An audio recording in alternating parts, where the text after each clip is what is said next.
Yo, what is up, everybody? Your boy Sir Esco back again with another short horror story for you guys. This one is titled The Grave Crawlers, written by Old School Horror. Remember to use the links in the description below. Show love to them, like, comment, and subscribe. I reached the gates of Whispering Pine Cemetery, but had to stop because my lungs were burning. The hot air outside made my life considerably harder as it dried my mouth and throat mercilessly. My pursuers were not far away, so I had a choice to make. Time was of the essence. I could either continue running or jump the fence to the realm of the dead. Looking to my right, I saw far away the torches of the mob, which was hell-bent on capturing and punishing me.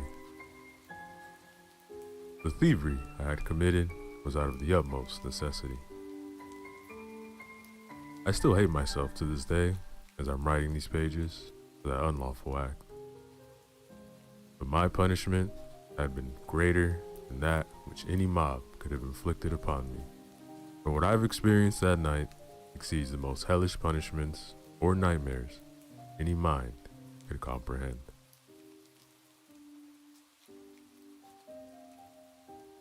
With aching muscles, I struggled to climb the fence. The mob was closing in. I heard their furious shouts. I jumped down on the other side, then hid behind a large gravestone several yards away. They turned onto the street with the cemetery, and just when I thought they'd pass by, they stopped. My heart was beating like the drums of war, and I was struggling to keep my rapid breathing from uttering any accidental sounds.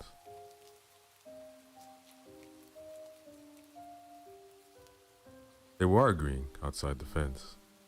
Their voices were full of venom, rage. They were eager to capture me. I was praying to God to save me. To my knowledge, nobody had seen my face, so I had a chance to escape. I thought if I could just survive the night without being caught, I could go back to my family. The money I've stolen, I could then help find treatment for my dear daughter, who was in dire need of it.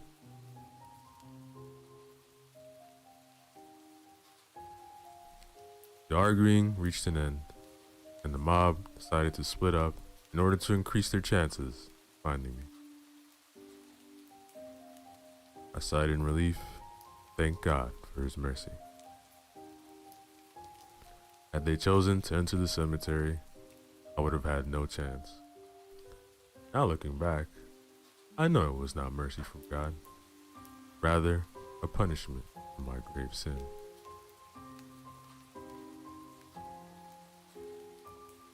I waited until the raging mass of people dispersed and tried to figure out my next steps. One thing was certain, I could not leave this place.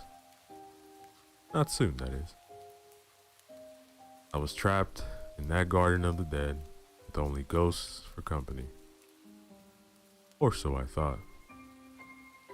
This place bore an ominous feel to it.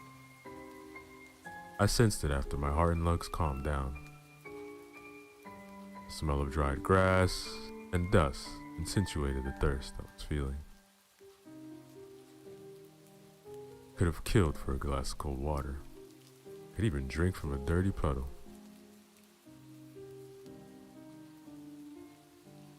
The smell of coming rain began drifting on the wind. This was welcome at first, as the cooling air brought a much-needed relief. The prospect of rain was alarming. I looked to the sky through the pine branches and saw the moon fade behind the amassing clouds, then turned my gaze to the dark shape which was looming in the distance like an everlasting curse. It was the house of the former caretaker and mortician Mortimer Blackwell. He had died before my birth, but his infamy has spread all across New England. Rumors say he had experimented with dark magic, and he had committed unspeakable evils in that very house. Nobody had the courage to go inside that edifice of conjuring and death. His entire family had perished in the mysterious circumstances after his death. So did subsequent buyers of the house. And after nobody was willing to buy it anymore, it stood derelict. Whatever was hiding inside was watching over the cemetery.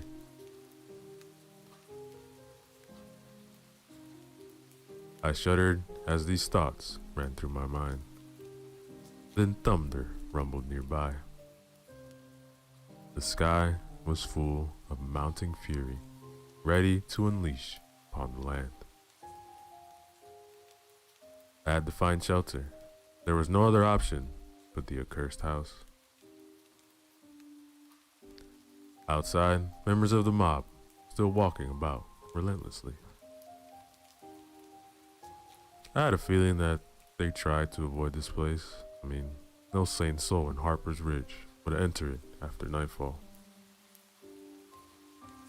The awful history of the Blackwell house was keeping people out. Yet, I was inside Whispering Pines, forced to enter the dreaded ruin. So, I gathered my courage and headed toward the Blackwell house, which was several hundred yards away, the gate. I kept convincing myself that if I only stay on the porch outside, everything will be fine. I thought it would be a miserable night. The temperature outside dropped, but being the end of summer, I could survive that. There was nothing which could have prepared me for the things I was about to experience.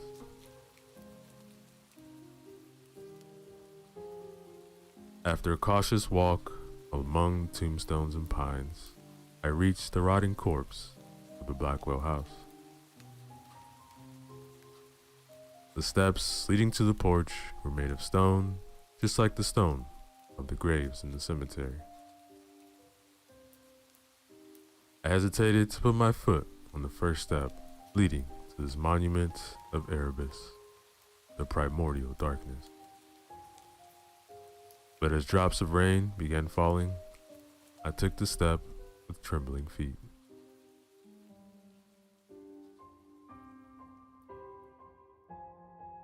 I went to the porch, which used to be covered, but the shingles and woodwork lay in pieces on the mossy stone below my feet.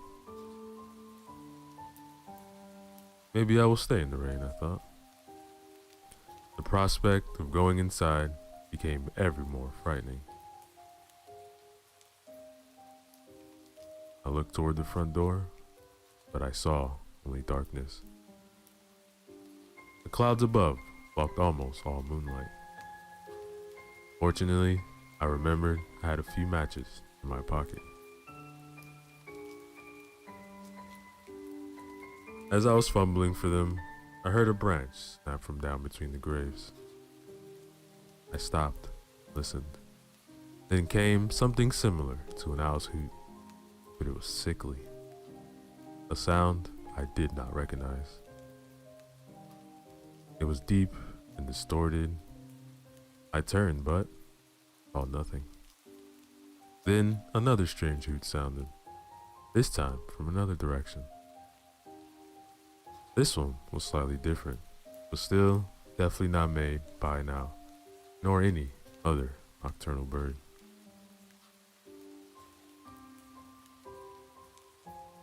A long pause followed. I did not move for several seconds, but then resumed my search for the matches. Finally, I found them. I took the small matchbox in my hand and opened it. I felt I have only a few pieces left in the box. Providence was surely not on my side.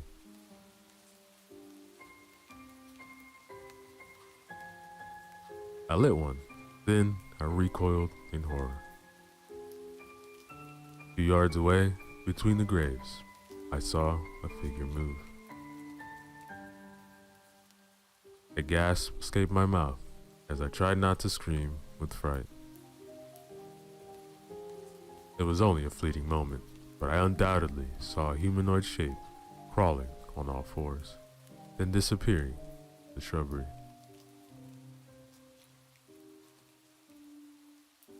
The match was quickly burning down, so I threw it away, took out another one. I lit it and tried to look around. The light was meager.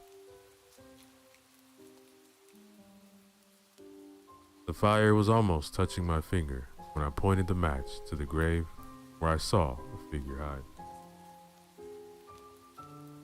A pair of bright yellow eyes disappeared behind the stone as the light fell upon it.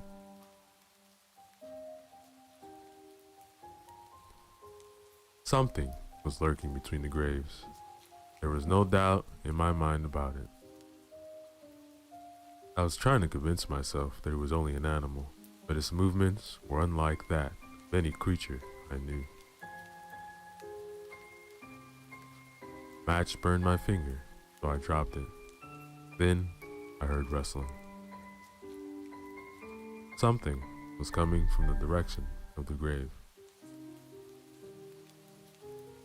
I took several steps back, but heard the thing approach the darkness. It uttered a menacing but unrecognizable sound as it closed on me. Meanwhile, the falling droplets transformed into rain, and the ramshackle porch roof above provided little protection.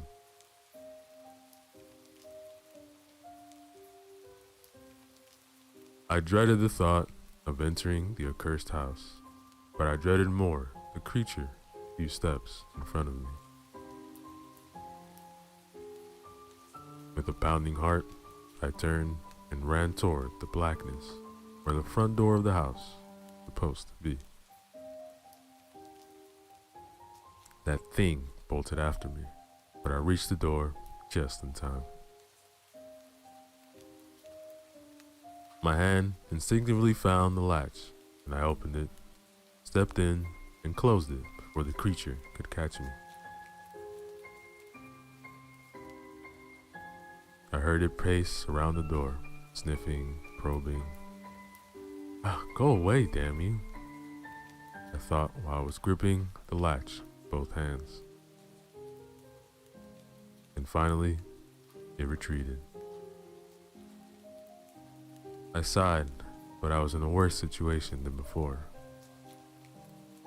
If a thing like that was outside, who can tell what was inside?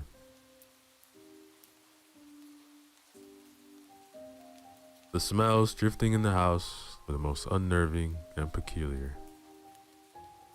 I felt as if I stepped inside a crypt, not the ruins of a house. Smell of rats and mold blended with the miasma of the grave, of unearthed bodies left to rot. Everything there reeked of desecration and unholiness. If there was a God, I think he was staying far away from this place.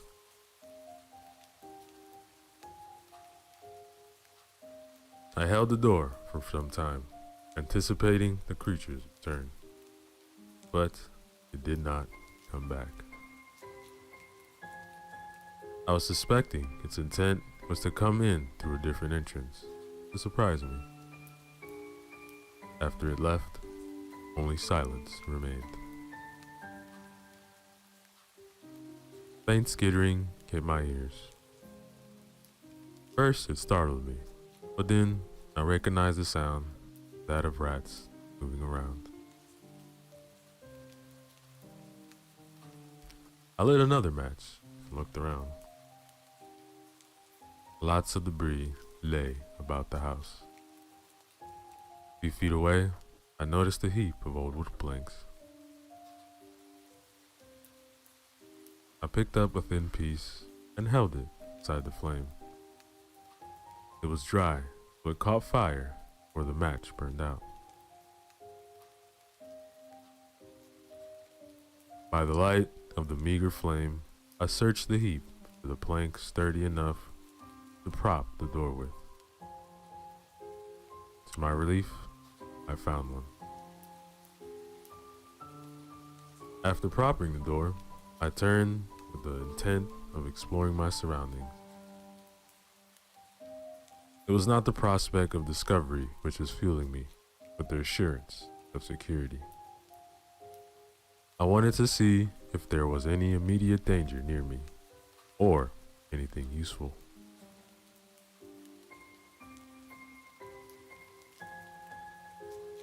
It was clear to me that surviving the night was exceptionally more difficult than I had imagined previously.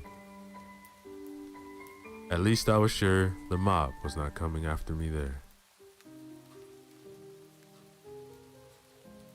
As I walked into the living room, I heard and felt the floorboards creak painfully under my weight.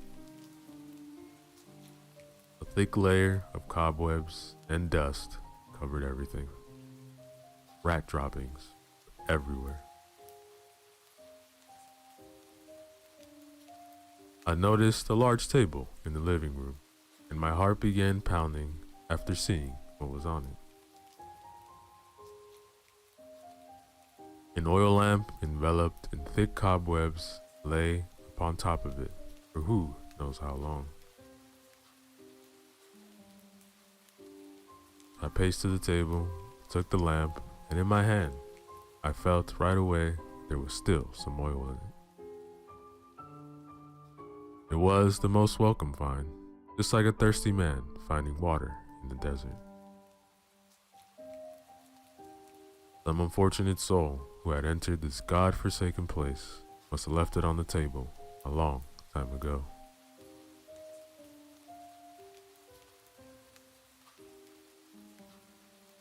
After clearing the cobwebs, I lit it. At first, the light it gave out was faint, but the flame got bigger after several seconds and illuminated the place much better. Weak flame, but thin piece of wood. Now, as the inside of the house was illuminated better, I saw my surroundings more clearly. The floor had several holes in it, and I noticed a large rat climb out of one of the holes. The light visibly confused it, and after staring at me with its beady eyes, it walked away nonchalantly to a dark corner while passing close before me.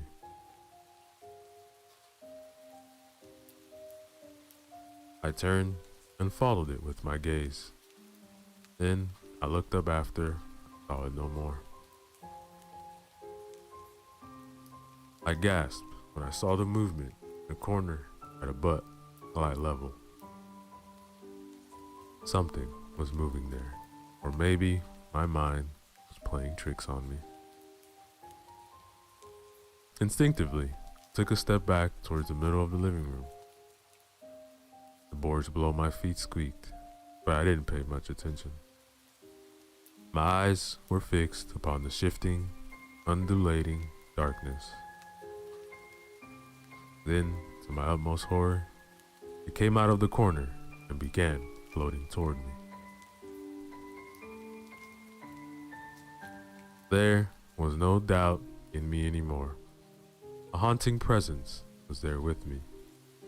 A dark consciousness which had somehow survived the certitude of death was approaching me. As it got closer, I saw it possessed a human shape. But it was as black as the darkest pits of hell. It had no features, only a contour, and it radiated an icy chill. I still don't understand how something could radiate coldness, but that thing certainly did. It was emanating from it, and I felt it drain all the remaining warmth from my body. Then it spoke, but it was no language I understood. It was a strange mumbling which reverberated in my mind like some kind of dark chanting.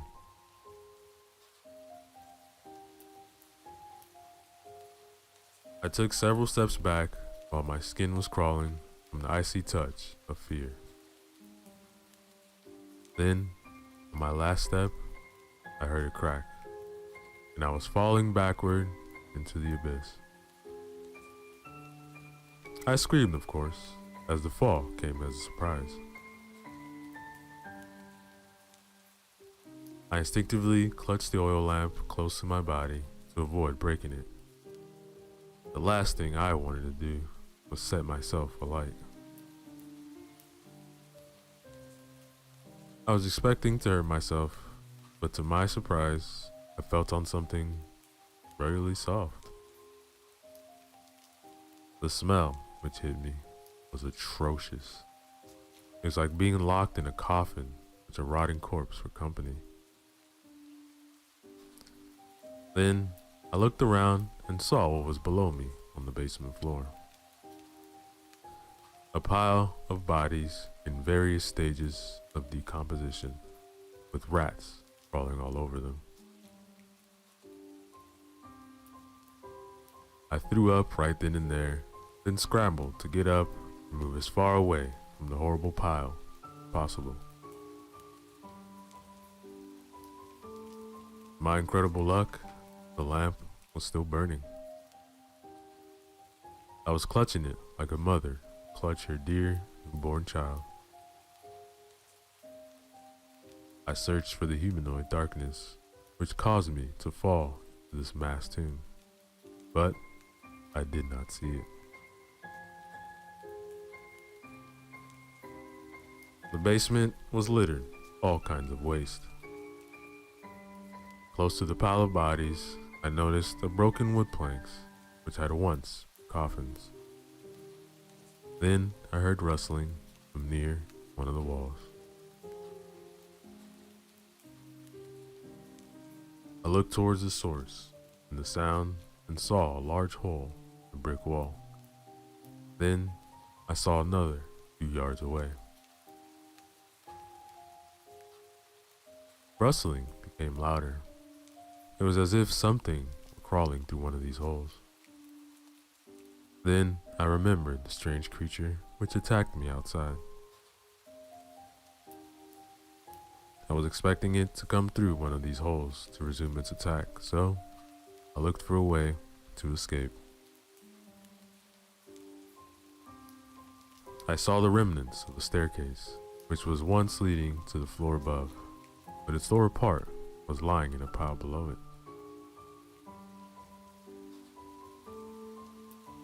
I had looked towards the hole again as the crawling intensified, and I saw the creature. It stuck its head out, its fiery eyes gleaming with otherworldly radiance. In its mouth, a human hand was dangling. Bluish and rotten, it had most likely ripped it off a cadaver somewhere in the cemetery. When I saw the creature with the hand in its mouth, I realized what that place was. An unholy feeding ground for the monstrosities born of the dark magic and necromancy perpetrated in the Blackwell house. I had no time to ponder more on the subject, however, because in the second hole, another creature appeared. This one had no body part in its mouth. It uttered a screech, which I felt inside my bones. Its mouth opened wide, revealing countless sharp teeth made of rending flesh. Its skin was dark gray, slimy, and covered by soil. The creature had thin, long hands and a large palm adapted to dig tunnels through hard soil and rip coffins apart.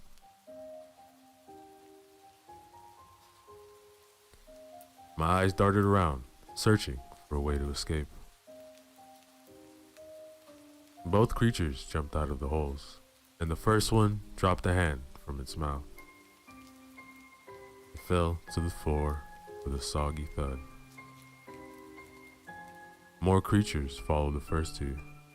That was when I genuinely thought, I will serve as food for these ghouls, just like the bodies I have fallen over.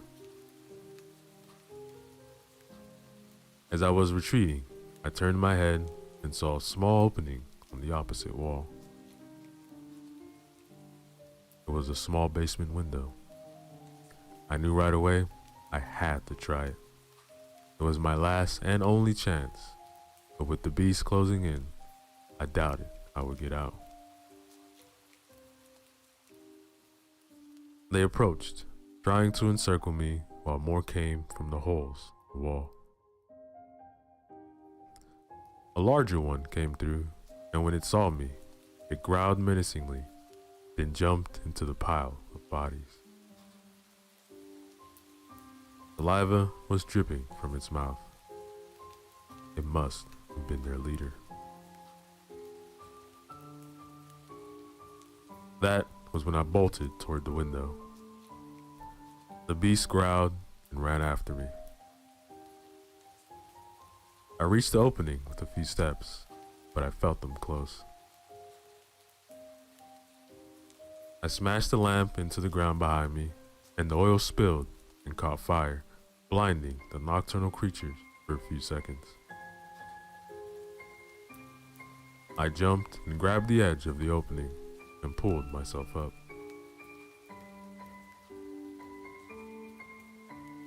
Under normal circumstances, I'm not sure I would have done that feat, but panic made me strong for a few seconds.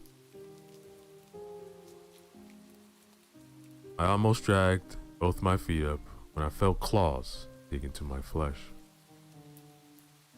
The pain was sharp, cutting like a razor blade. I screamed, caring not about who might hear me from the streets outside. At that time, I preferred the people hunting me infinitely more than the ghouls from the abyss.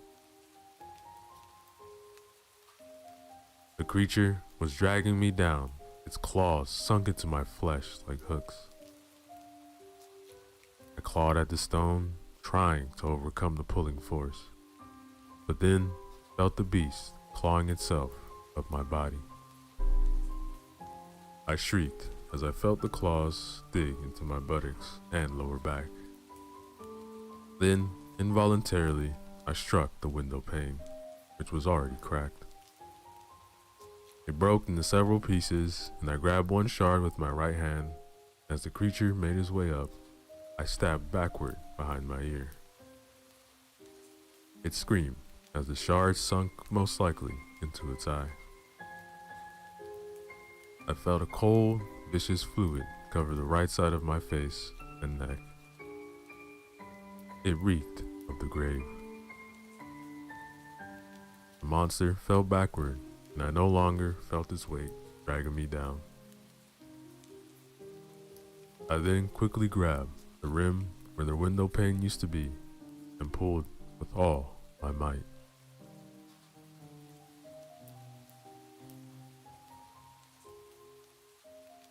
I didn't notice a shard of glass cutting deep into my palm.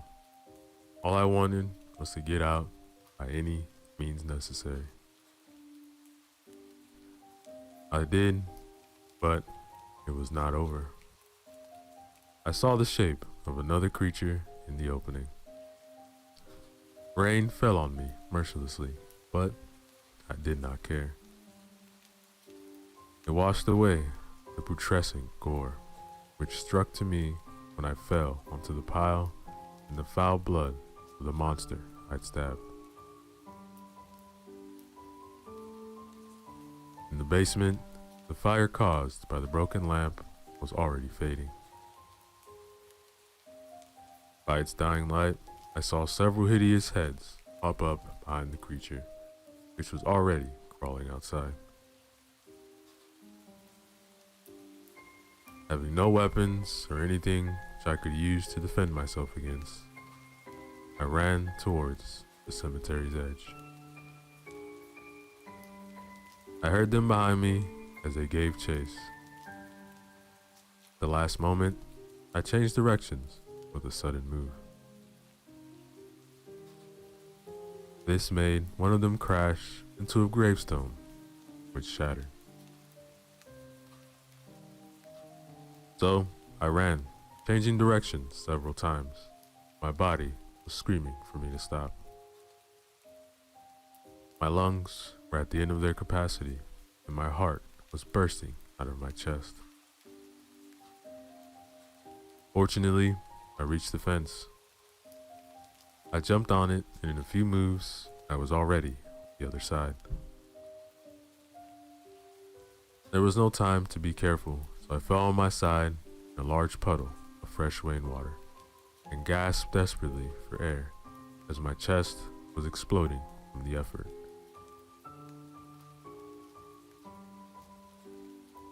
I turned on my back and heard the distant shouts of the people who had been chasing me. Rain fell onto my cheeks, and it was the most welcome feeling in the world. No abysmal monster jumped the fence to kill me. Members of the mob reached the place where I fell to the ground. They shouted for the others to come.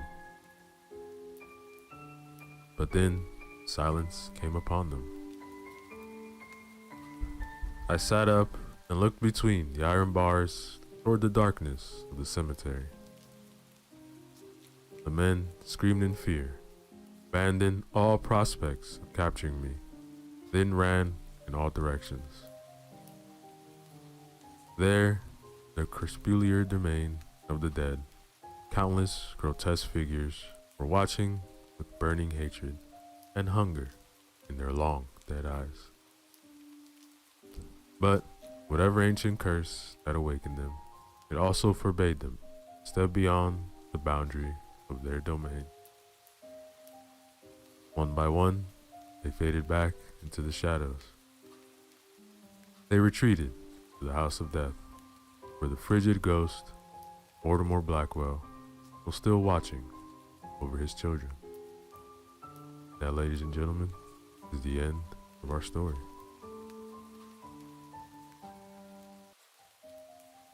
Yo, what is up, everybody? Your boy Ceresco back again. I know it's been a minute. Hopefully y'all been keeping well. Got another horror story for you guys. This one is titled The Cabin, written by MS Grant. Remember to use the links in the description below. Show love to them. Like, comment, subscribe. The Cabin. I'm writing this so that people will know what happened and what drove me to do what I did. I'm writing this as a warning so that no one else will follow in my footsteps. It began last week. I had recently inherited some money. Not I never have to work again money, but still a good amount. It was from an aunt on my father's side. I had really only ever met her a couple times when I was a kid. I hadn't had any contact with her after my father died when I was in my 20s, even though she was my last living relative. I instantly knew what I wanted to spend it on. I'd always wanted a small cabin in the woods where I could flee the everyday stress, the city, all the shit that we all have to deal with on a daily basis. A place just for me, where I could kick back by the fire and just recharge my batteries.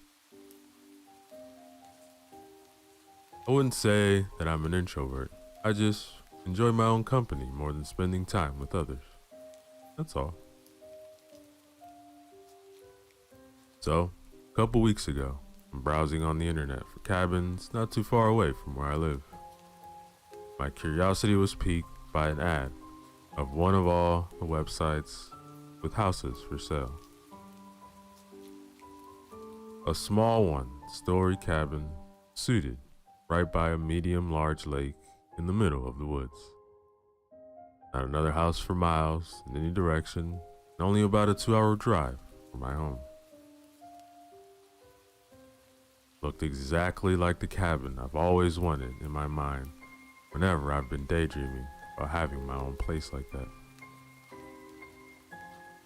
Now, it did seem a bit run down, but the price was almost too good to be true. I just had to see this place with my own eyes. Curiously enough, even though they've posted an ad on this place online, I couldn't seem to find the website for the agency. Only a landline phone number or an ad in itself. I called the agency, set up a meeting with their agent. After a few unanswered signals, a man answered. Down and out of breath, like he had a rush to answer the phone. We decided that I was going to drive up to their office on Tuesday last week and meet up with him. And together we were going to drive down to the cabin to have a look.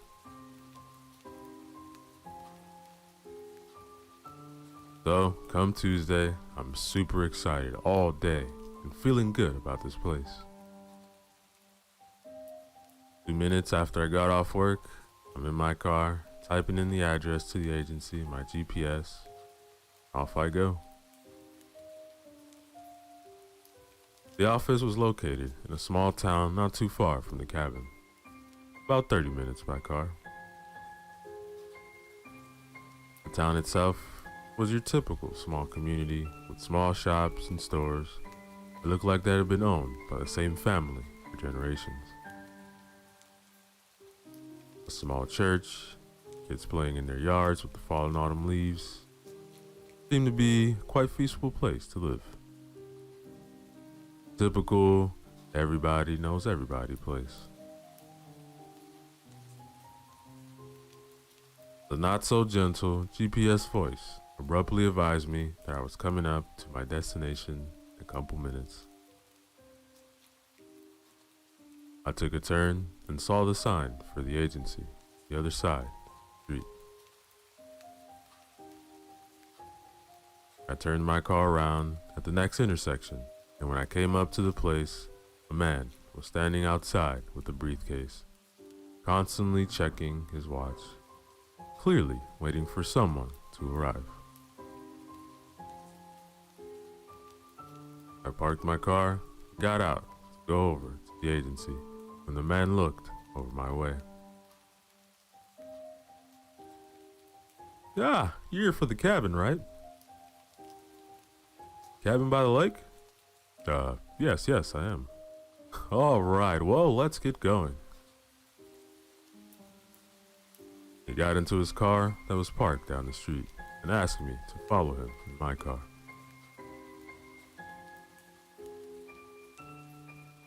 I noticed that he seemed a bit stressed, his face a bit pale, with beads of sweat on his forehead, like he was coming down with something.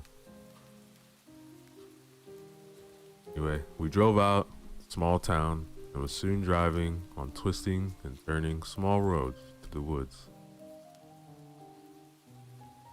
The trees were exploding in autumn colors, yellow, orange, red. It was mesmerizing, like driving through an oil painting.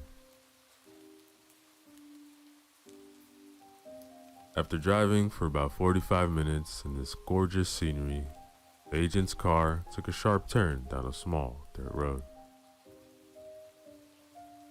If you didn't know it was there, you probably never would have seen it. It was overgrown with high grass and was a bumpy ride.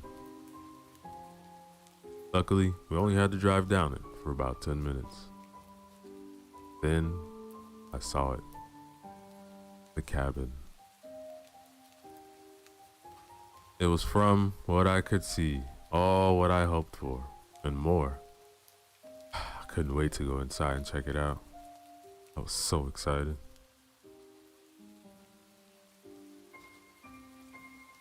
I parked my car next to his and got out.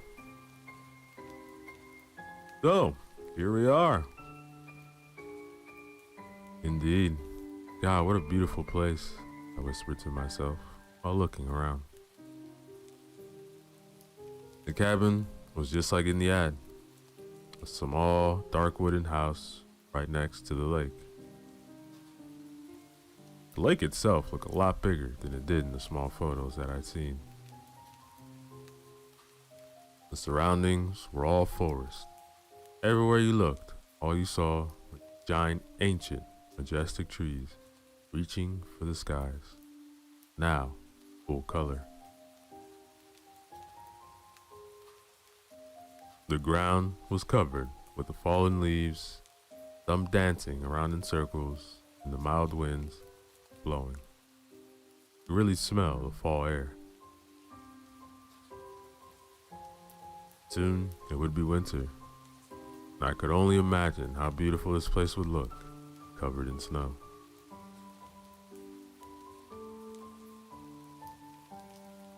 I decided in there I would spend my entire holiday vacation there. Could we have a look? I heard him say, awakening me from my daydreaming. Oh, yes, of course. Show me the way. So, the cabin is old. In fact, we don't know who built it or when. But as long as we have the town record, cabin has been here. We've been keeping it record for about 140 years. But I honestly think the cabin is much older than that. Now, of course, the cabin has seen a couple different owners over the years, and most of them has modernized the place in some way or another when moving in. For instance, there's running water and indoor bathroom, electricity. There's, however, no landline telephone, and the cell reception out here is sketchy at best.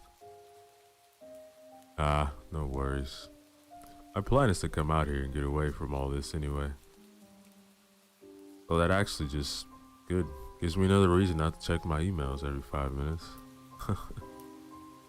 Oh yeah, I know what you mean. Come on, let's go inside. I didn't say anything, but his sales pitch was unnecessary. I had already made my mind up. I needed this place. It was, however, out of character for me to feel like this. I could easily spend several days browsing through different stores, comparing prices, just for a pair of jeans. Yet, here I was, ready to hand over quite the amount of cash for a cabin I have never set foot in. But somehow, it didn't bother me. It was like I was drawn to it. I needed it. I wanted it. Every fiber in my being telling me so.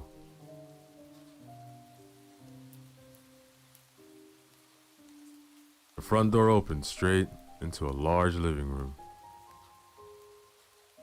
In the wall to my right, there was a big stone fireplace, beautifully and masterfully built, with large stones, different forms and sizes, carefully placed like a jigsaw puzzle, framing the fireplace. Opposite to my left was a door to the bedroom. Next to that, the door to the bathroom. I immediately fell even more in love with this place. I was so into that, I at first didn't even reflect over the fact that it was furnished. The bedroom was a cozy little room, with a big window overlooking the woods and the dirt road we drove down a couple minutes earlier. The front window, there hung old see-through once white curtains. You know, the ones grandmas always have for some reason. An old sturdy bed stood in the center of the room, complete with madras and bedspreads. If not for all the dust, it looked like someone had just got up from this morning and left it. Next to the bed, there was a small-sized table with a candle holder, covered in old melted stearic.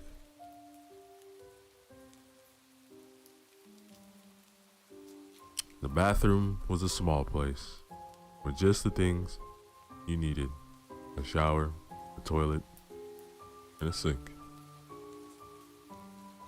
You can tell this part was added not too long ago, but still, it looked like it had been there for quite some time. It needed some cleaning, that's for sure. But all in all, it was just fine. On the far side of the living room, there was 3 big windows with an amazing panoramic view of the lake and the surrounding forest. That was about it. The cabin wasn't much more than that, which was perfectly fine by me. I certainly didn't need any more than this. I could already see myself sitting in front of the fire, a glass of scotch, and nothing on my mind. This place was perfect. Yeah, the previous owners left everything behind, it seems, the agent suddenly said. Can't for sure tell you what happened to them. I just know we got a letter from them, including the keys to the cabin, saying they had to move and that we should contact them when the place got sold to wire their money. You keep the furniture if you want, or replace it, or whatever. Weird though. I thought, but not unheard of, many people can move in a hurry for any number of reasons. I looked around, and the furniture really did go well with the place. Big, strong wooden tables, leather sofa that looked like it would be really comfy, bookshelves filled with old books, lamps. Really gave the place nice ambiance. I'll probably have to buy a new bed though. I thought, feeling a bit weird about sleeping in some stranger's old bed.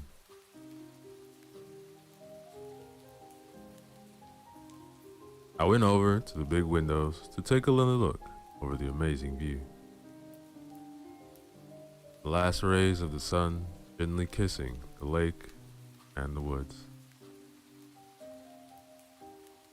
It was first then that I noticed an opening to my right, on the same side as the fireplace. It led into a small kitchen, which had all the basics. Nothing fancy, but just what you needed. There was also a back door from the kitchen leading out to the backyard, right by the lake. I opened the door and took a step out. I closed my eyes, took a deep breath of the crisp autumn air. It filled my lungs, and I could feel myself growing calm. Slowly, I opened my eyes to the view in front of me, took it all in. It was truly amazing, a little piece of paradise.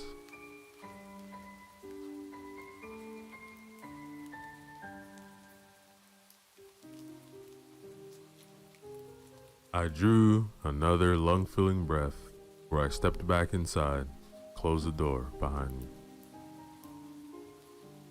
I was looking through the drawers and cabinets when I noticed the floor sounded differently in the middle of the kitchen. There was a small carpet there, and when I pushed it away with my foot, it revealed an old hatch underneath. Its hinges blackened by time and neglect. I looked over to the agent who was leaning against the wall, the kitchen entrance. "Oh, go ahead," he said, almost in an excited manner, motioned with his head towards the hatch. Open it, I leaned down and grabbed the handle and pulled the hatch towards me. It creaked and groaned like it hadn't been opened in years. A deep, dark, empty space beneath it stared back at me. I was trying to see what was down there. A steep wooden staircase with questionable stability led down to the darkness. I looked around for a flashlight. Like he was reading my mind, the agent came over, handed one to me. There you go. I always keep one on me whenever I go into the woods. I started to descend down the stairs, with one hand firmly gripping the wall, and the other one holding the flashlight, illuminating the steps in front of me. About 15 steps down, I made it to what looked like a classic dirt cellar. The kind they used to have in old days when you needed somewhere to keep your food from spoiling. You didn't have access to a refrigerator. This dirt cellar, however, was a bit different. It looked like someone had used it as an office of some sort. There was an old desk, 2 big bookshelves along the walls, packed with books of all sizes. What an odd place to put an office, though. I shined the flashlight around the small space and saw that there was an old oil lamp hanging from the hook. I took it down and brought it back with me to the kitchen.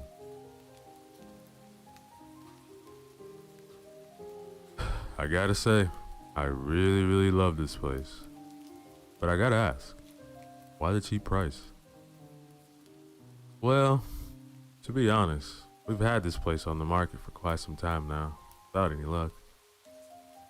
I really don't know why no one else has come along sooner and swooped this beauty up, because as you've seen for yourself, it's a beautiful and well-maintained place. Yeah, if I had the money myself, it really is something. You know what? I'll take it. Where do I sign? I didn't think he could possibly smile any wider than he had done this whole time.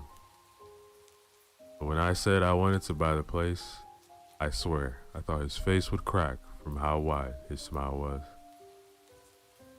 Right here, he said while opening his briefcase that had been holding on to his whole time.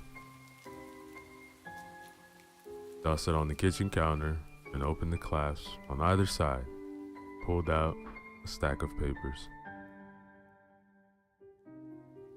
He had the contract drawn up and ready to be signed. Sign here, there, initials there, and there. He looked almost like someone who had 9 out of the 10 lottery numbers down and just wanted for that jackpot number. I put down my last initials and noticed how he was breathing heavily and started to sweat a little. All right, there you go. You're officially a cabin owner. Congratulations. Thank you very much. But what about the money?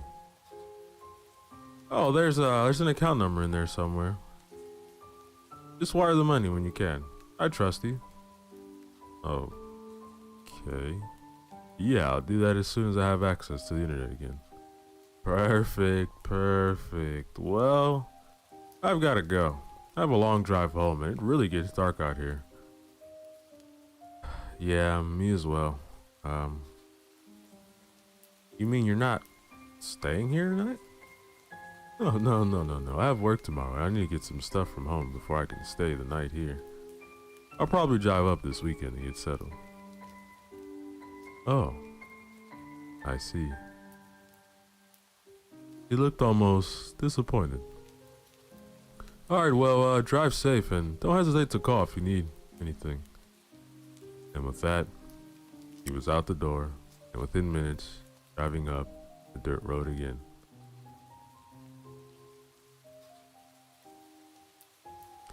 I took one last look around.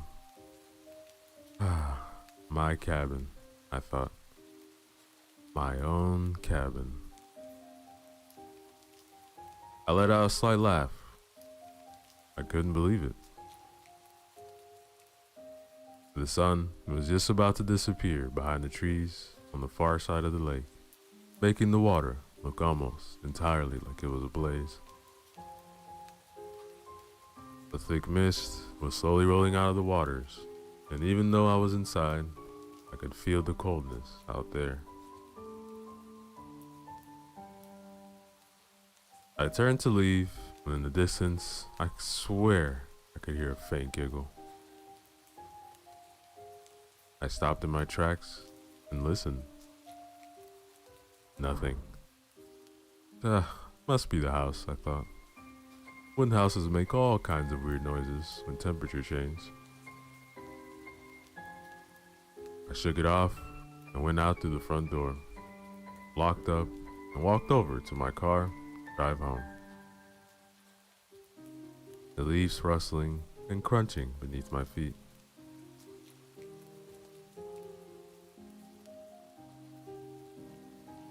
It was completely dark out by now, and I had to take it real easy to find my way out the main road again. Quietly reminding myself that I needed to look over that dirt road again and clean it up a bit. I had been driving for about 10 minutes on the main road back, twisting and turning, when I came up to the sharp right turn again. The second came around that corner, I all of a sudden saw a person step out of the woods right in front of my car. I slammed brakes, but it was too late. The person in front of me turned their head and looked me straight in the eye. It all went so fast, but I could clearly see that it was an old lady. She was smiling ear to ear beneath the dark hood.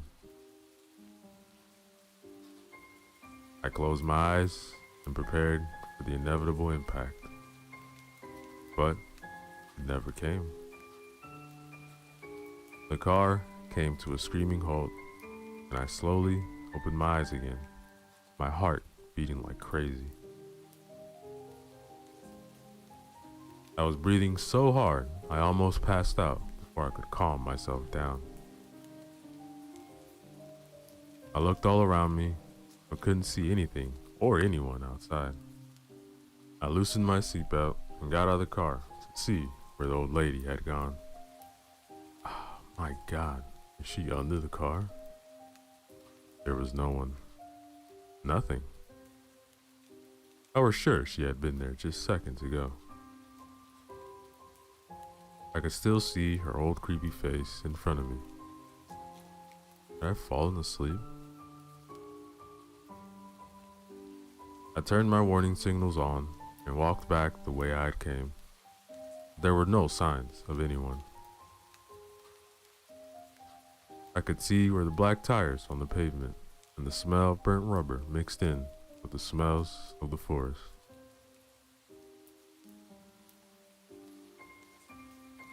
The wind was picking up, thrashing and tarring the huge trees from one side to another. Branches cracking and breaking in the wind.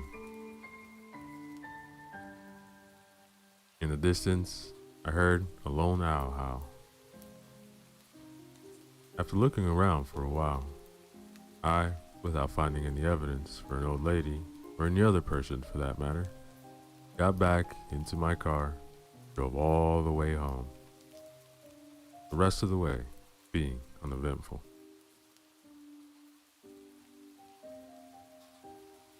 So, Wednesday and Thursday came and went. I had put the incident with my car behind me and wrote it down as stress or sleep deprivation, and was so ready to get back to my cabin, spend first of many weekends. My cabin, I thought with a smile. My bags were packed, and I already was in the car. I hadn't had time to look for a new bed yet, but figured that I would just throw some blankets over the existing one and make it through the first couple of nights like that.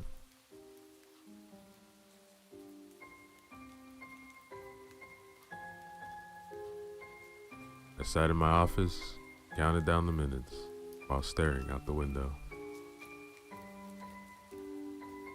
Outside, the busy city was living its life. People in suits, stressing, get from one place to another, cars stuck in traffic, honking at each other, get out of the way.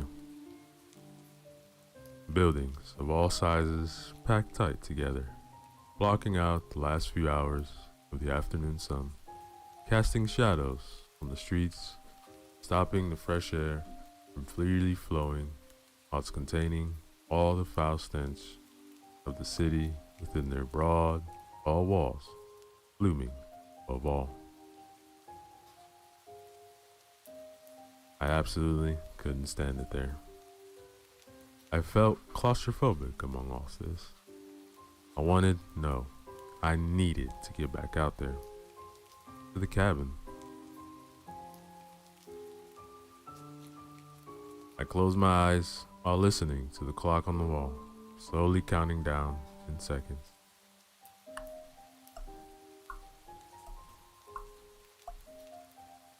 In my mind, I was back by the lake, feeling my lungs once again being filled by that pure, fresh air. I opened my eyes. The clock had just struck 5 p.m. I slammed my laptop together, grabbed my stuff, and took off to the elevator and pressed the button for the garage. The elevator stopped on each floor to let more people in, pushing me further back.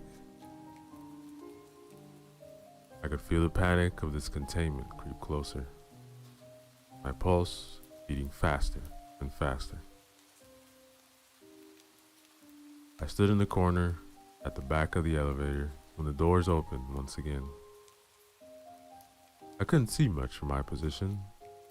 The small metal box now packed with people, all wanting to get home as soon as possible.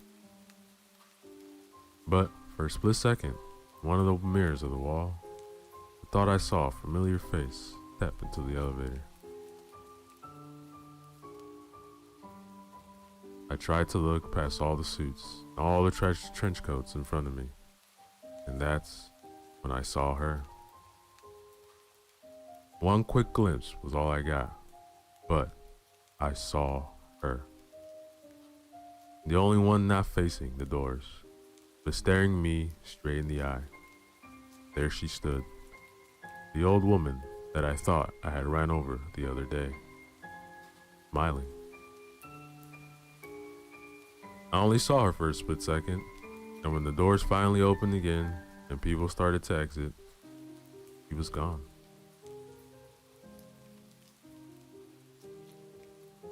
I waited for all the people in front of me to get out before I slowly started to make my way to the badly lit garage, the other side of the doors, clutching my things tight against my chest, all the while looking around to see if I could see where the old woman had gone. But just like the other day, she was nowhere to be found.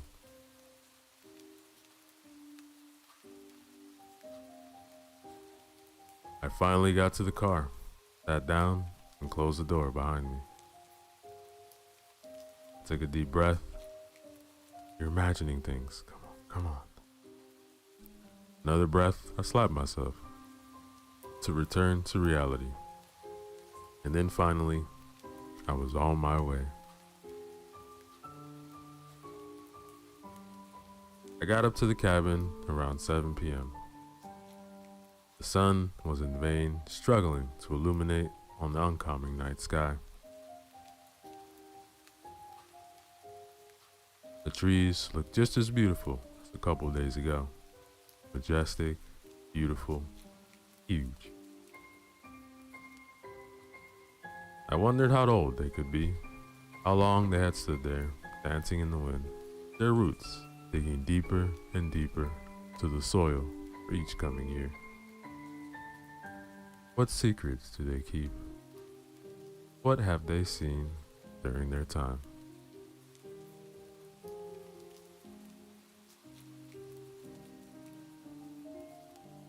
After unloading my stuff from my car, I unlocked the front door, flung it open, dropping my bags and belongings onto the couch, and immediately started to get a fire going in the big fireplace.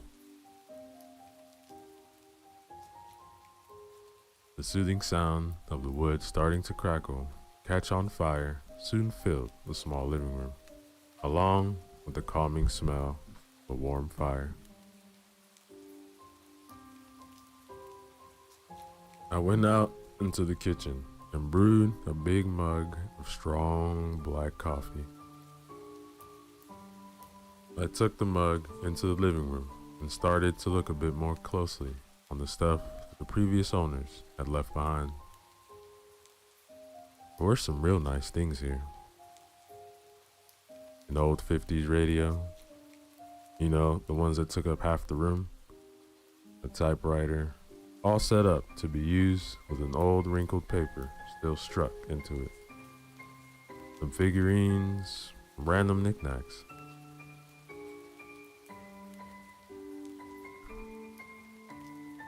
I started to go over the books on the bookshelf. I noticed that they all had the same theme. They were really old books, like really old antiques, about spirituality, religions, dark magic, crystals, stuff like that. I'd never really been interested in things like that, but I got intrigued.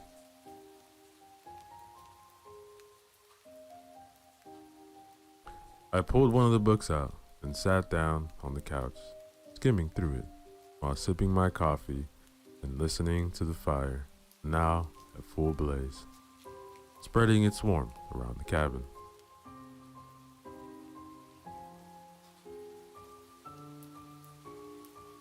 I can't understand how people still believe in this stuff, I thought to myself while flipping through the pages. I went to put the book back up on the shelf when I noticed a painting hanging over the fireplace. How have I not noticed this before? It was a big oil painting with a thick hand carved dark wooden frame. A painting of this very cabin. It looked old, but the cabin in the painting basically looked the same as it did now. The quality of it was amazing. So much detail. All the small differences in the colors of the wood, the hundreds, if not thousands of leaves on the trees, each carefully painted. The way the sun broke through the clouds in the sky and reflected on the lake. The lady in the window. Wait, what lady? I looked again. There was no one in the window. I had to rub my eyes, but I swear I saw someone there just now. Must just be getting tired and hungry. I could hear my stomach growl, and I hadn't eaten since lunch. I brushed away the unsettling feeling of the painting and went back into the small kitchen. Ah, damn! I was supposed to stop and buy groceries on my way up. I had totally forgotten. I had literally nothing to eat. Well, I better drive into the small town and get some food. I downed my last coffee and placed the mug on the mantelpiece, and then stepped through the front door. Just like last time, I was up here. The wind had now picked up again, and the trees were once again swaying violently from one side to another, desperately trying to hold on to the last yellow-reddish leaves that were being ripped from their branches. Like a mother trying to hold on to their child in panic.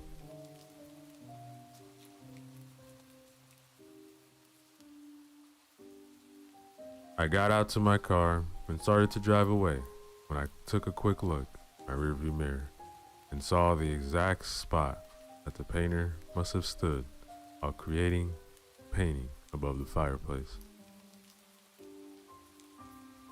I swear I could see someone standing in the living room window, if only for a split second. I stopped my car and turned around to get a better look. There was no one. Swear my mind's playing tricks on me. I really need to get to eat. I just kept on driving and finally got to the town, parked my car, started to walk around. It really was a small town. One main street, a couple of smaller ones intersecting with mostly homes, different sizes. The place seemed deserted at this time. Yellow tinted lights above the street rocked back and forth in the wind. It started to rain. I couldn't see a living soul anywhere, but I felt like I had eyes on me from behind every curtain, every dark window I walked by. I wrapped my jacket closer and tried my best to avoid the cold rain as I finally found a small grocery store with the lights on and went inside. The store mirrored the rest of the town. It was like taking a step back in time as I went inside. It looked like a grocery store from the 50s. Big bags of wheat, potatoes, seeds, and some sort of floor with hand-painted signs. Cans of all kinds of soups and preserved fruits, vegetables on the wooden shelves. The place was only lit by a dim light, hidden somewhere above the rows of shelves that took up most of the place of the small shop. The radio was playing quietly in the distance, and you could hear the rain, gaining in intensity as it poured down on the windows. There wasn't much to choose from, so I got some basics and went to the register to pay. The owner was an elderly gentleman with a white beard, round glasses. He reminded me of Santa, I remember thinking. He looked up at me from his chair where he sat, reading a paper with a suspicious look. Not from around here, are you? No. I just bought the cabin up there by the lake. Spending my first weekend. Cabin? By the lake? Huh. Yeah, it's a small place. I see. And this is your first night? Oh, that's right. Just needed to get some food out there.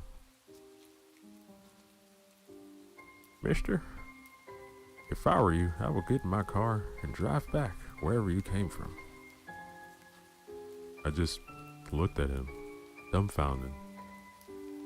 Didn't really know what to respond. So I just grabbed my groceries and started to walk towards the door, casting one last look back at him before I went outside. I'm serious. Forget the cabin. Go home. Why? This place isn't right. I know what cabin you mean. Stay away. Just go back home and forget all about it. Yeah, I think I'll be alright. Yeah, that's what they all say. Don't say I didn't warn you. I slowly walked out of there and closed the door behind me. Well, that was weird. I started to walk down the street, the rain now absolutely pouring down seemingly from all directions. Hard gusts of wind making the streetlights cast their beams all over, and in turn, creating an intense show of shadows appearing and disappearing on the side of the houses all along the main street.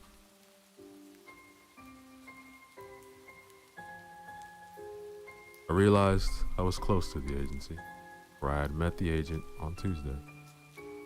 But when I came up to the spot where we'd met, the place was all boarded up.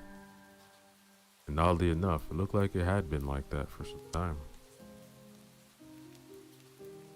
The wood on the boards looked old and weathered, rusty nails protruding from the sides, like it had been nailed to the wall for ages.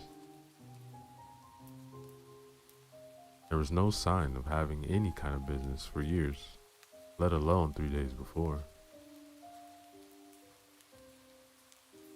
I tried to peek inside between the moldy, smelling boards, but couldn't see much. It seemed completely empty and abandoned.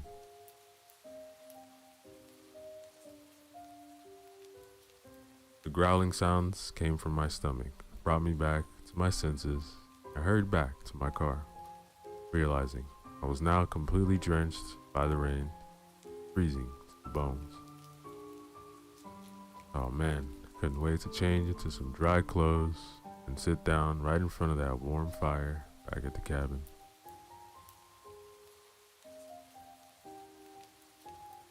On the way back, I remembered that I still had the agent's number in my list of recently called numbers on my phone. He did say I could call if I had any questions. So I called him up to check what had happened to their office. But as soon as I hit dial, I got the familiar tone that a number had been disconnected. That's odd. I'll just try him again tomorrow.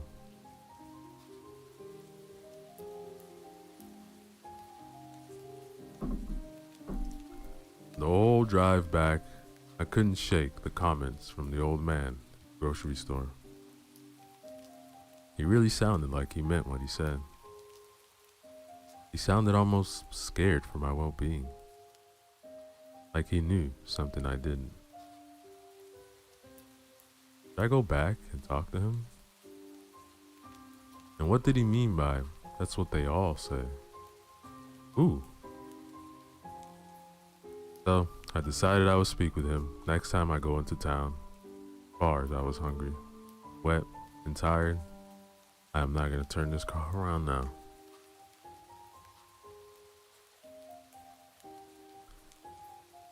When I got back to the cabin, I parked the car and quickly went inside.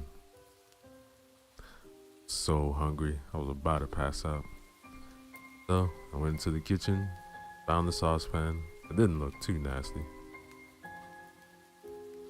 Cleaned it up as good as I could, started to fry some eggs and bacon. The best I could find in that small town.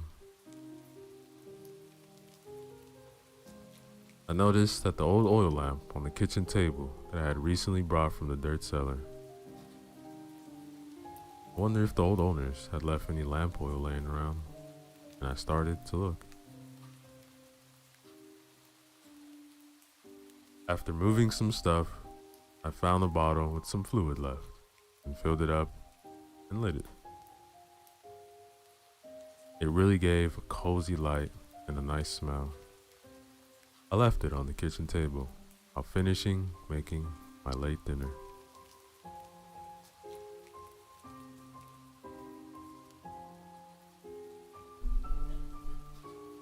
I sat down to eat while looking out into the darkness that had settled over the lake. The rain crashing down on the surface like someone was throwing hands full of pebbles, all their might, to the lake. The winds stirring up white foamy waves, going all directions at the same time, crashing into each other with force, sending the foamy droplets flying and joining the rain from above.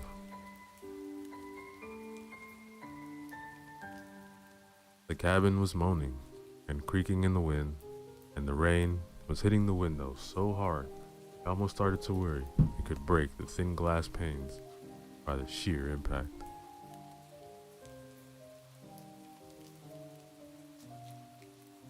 I started to think about the cellar beneath me.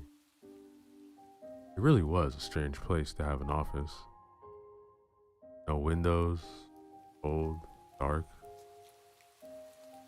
I needed to investigate it further. I finished my dinner and placed the dishes in the sink. Before I checked out the cellar, I had put some more wood on the fire. You really start to feel this was an old place. No great insulation, especially in weather conditions like these. If the fire went out, it would get real cold in here real fast.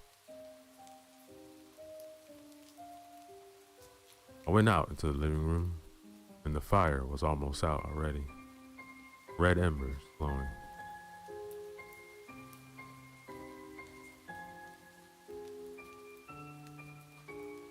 It was dark.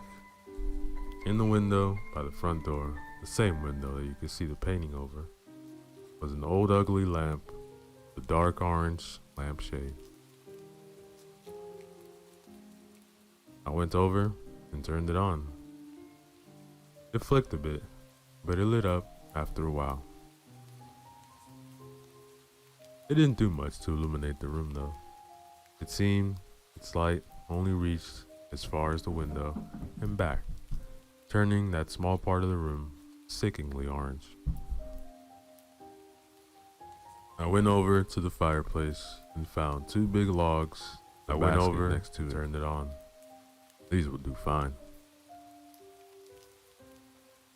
As I turned to go back to the kitchen and down the cellar, I saw out of the corner of my eye a painting. There's a light in the window. I did a double take and looked over there again. No, there was no light. There's no woman and no light. Damn it. Mine is playing tricks on me again.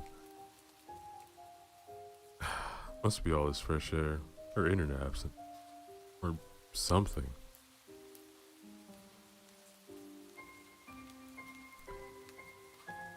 I went back into the kitchen and rolled up the carpet to reveal the hatch underneath.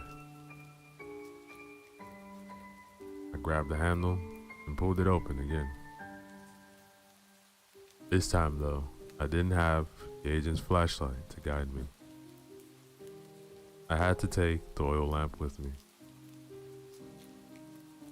It didn't light up anywhere near as well as the flashlight, but it was better than nothing. I got down and started to look around. The desk was an old, massive wooden desk. Oak, I think. How on earth did they get it down through that narrow hatch? The floor was basically just packed dirt. The walls were made of wood and the same kind that the rest of the cabin was. You could smell the rain from outside being soaked up by the wet ground on the other side of the walls. Two big bookshelves stood to my right, both packed with books. They were all in the same category as the books upstairs. Crystals, demons, witches, stuff like that. Some of them looked extremely old with cracked spines, all leather bound.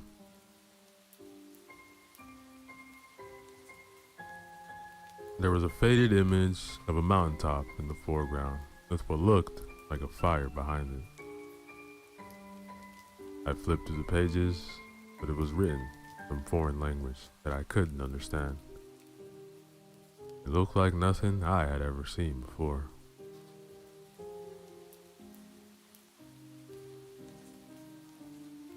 I put it back and continued to check out the inventory. I swear I thought I could see something that stood out against the old spines, tucked away in the back. I removed them and held the oil lamp to get a better look. And there in the back of the shelf was another book. But this one seemed a bit newer than the others. It had no title, no image on the front. In fact, it looked more like a diary than a book. I got intrigued. It was too dark to read down there, so I went to bring the book with me upstairs again. I turned around and towards the staircase. The second I set foot on the first step, the hatch above me slammed shut with such a force that it shook the ceiling. I got so startled, I dropped the book, damn near dropped the lamp as well. I rushed up the stairs and tried to open it, but it wouldn't give way. It lifted a few inches before it slammed shut again, almost like someone was standing above it. I swear I heard a giggle like before, only closer. I started to freak out and was about to yell for help when I realized that there was no one around for miles. I was alone. Alone in the dark, damp cellar. Claustrophobic panic started to set in again. But as quickly as it started, it stopped. Suddenly, the weight lifted, and I could open the hatch again.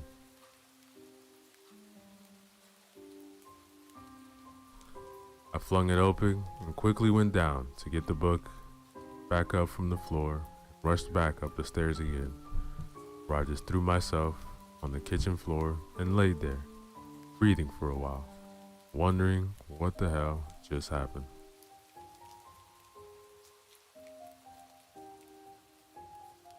I got up, closed the hatch behind me, went into the living room, and sat down in the leather couch in front of the fire. Outside, the weather had not started to settle. It seemed to only get worse. So, I placed the book on the table, got up from the couch, walked over to the big windows overseeing the lake, trying to shake the sudden rush of adrenaline out of my system while watching the storm rip through the surrounding forest outside. I worried a bit if the huge trees near the cabin could withstand such brute force. What if one of the trees would fall over in the wind? It would turn this cabin into tinder in a blink of an eye.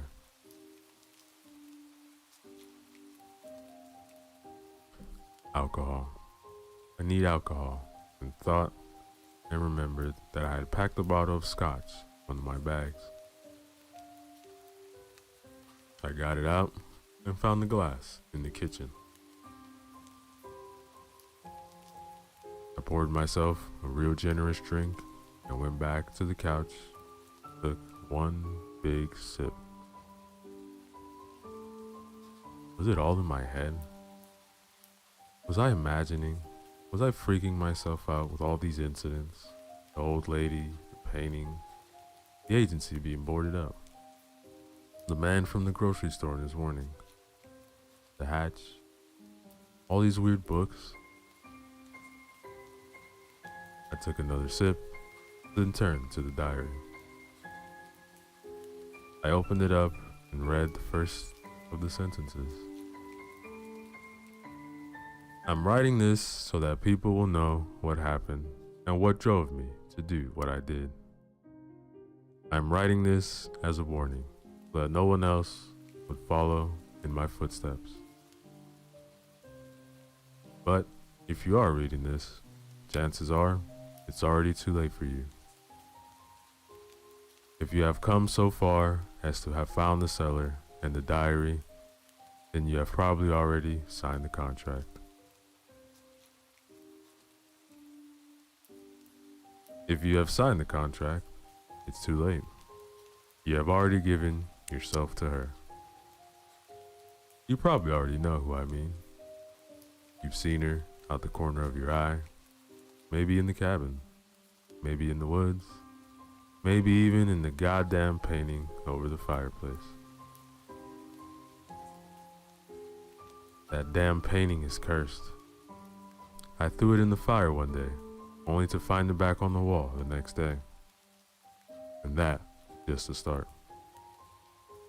I tried to get away, but it was pointless. No matter how I tried, I still ended up where I had started. In that fucking cabin. I have now realized that there's only one way out. Tonight, I'm going to end it myself. I'll hang myself in the cellar. I won't let her win. She can't have me or my soul or whatever it is that she wants from me. I'm going out on my terms. Sorry to say, but if you're reading this, you're probably going to want to do the same soon. Might shut the book hard. What the hell is this? Thought. This must be some sort of prank from the previous owners. Then I heard something slowly being slid over a rough surface. I stood up and gulped down the rest of the glass with one big sip. Out of the corner of my eye, I saw my coffee mug suddenly fly across the room, from the mantelpiece, crashing to the opposite wall, a million pieces. Oh, fuck this. I'm going home. I grabbed my jacket, bolted out the front door, and ran for the car. The wind almost lifted me off the ground, and the rain felt like I was being hit by 1,000 tiny nails. I could swear I heard a distant voice in the wind, but ignored it, got into my car, and turned the key. It wouldn't start. I tried again and again and again and again, but no luck. It was dead. I screamed and got out again and started to run up the dirt road. The second I turned back to the car, a huge branch broke from the tree just above, came crashing down, straight through the windshield of my car, into the driver's seat. Holy shit! I exclaimed as I fell backwards into the mud. I struggled to find a grip into the slippery surface, eventually getting myself up again, immediately starting to run up the dirt road. I'll find my ride once I hit the main road, I thought. But in a weird sense, it felt like everything around me was trying to stop me from leaving. The wind and the rain were almost too much to run against, and the branches from the surrounding trees seemed to reach out after me, like bony fingers nagging me, trying to grab onto me. I ran, and ran. Man, was this road always this long? After running for at least 15 minutes in a straight line, I saw a light ahead. Oh, finally. Maybe it's a car. I ran faster. I gave everything I had. Then, in disbelief, I fell to my knees. The light in front of me wasn't from my car. The light was coming from the old ugly lamp in the window. The window of the cabin? Ow, I hadn't made a single turn. How could I be back? I looked behind me to get my bearings. There in the distance, I thought I saw someone standing in the middle of the road. But as soon as I tried to focus and look closer, it seemed like the person disintegrated, blew away like leaves in the wind.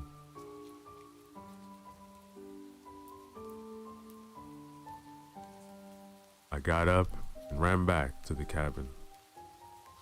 I went back in and locked the door, fell to the floor, panting, trying to wipe the mud and rain out of my face. Alright, need a plan. Need to get out of here. What the hell is this place? Mind was racing. My thoughts were then interrupted by the painting, all of a sudden falling to the floor with a loud crash. I got up and slowly went to pick it up, but dropped it as soon as I looked at it. There, in the painting, was a woman standing outside the cabin, right outside the front door, clear as day. I stumbled back and fell down on the couch. I slowly turned my head towards the front door and saw the handle slowly turn. I flew up to make sure the door was locked and slowly backed away again. The door suddenly stopped moving. It was immediately replaced with the sound of an old typewriter behind me, typing. I turned my head and, to my disbelief, watched as the letters were being pressed down, one by one, by some invisible force. I slowly made my way over there and looked down on the paper. You are mine. You are mine. You are mine. Over and over. I couldn't believe what I was seeing and glanced over to the kitchen. The back door, I thought. I had to make another try to get out of here.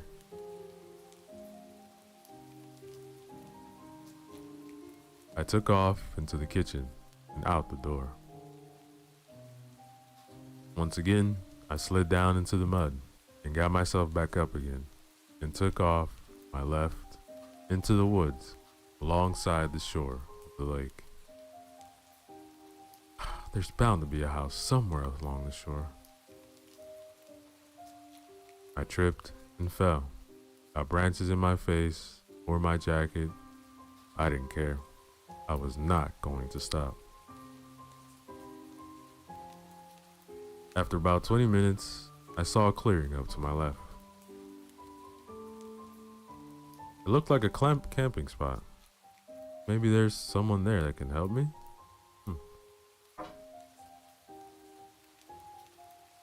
I tried to move as quiet and quick as I could while doing my best to keep the rain out of my face. But when I came to the clearing, it was empty. No sign of anyone being there any time. There were, however, markings and carvings on the trees all around the clearing. I got up closer, and it looked like the same language that I had found in the old books. Almost Latin, but not quite. 3 rows of text on one tree and some weird carvings. It was hard to make it out in the darkness, but it looked like a crescent moon and something else. In the middle of the clearing, there was a big stone circle on the ground, twigs bound together, resting on the trees. What the hell is this?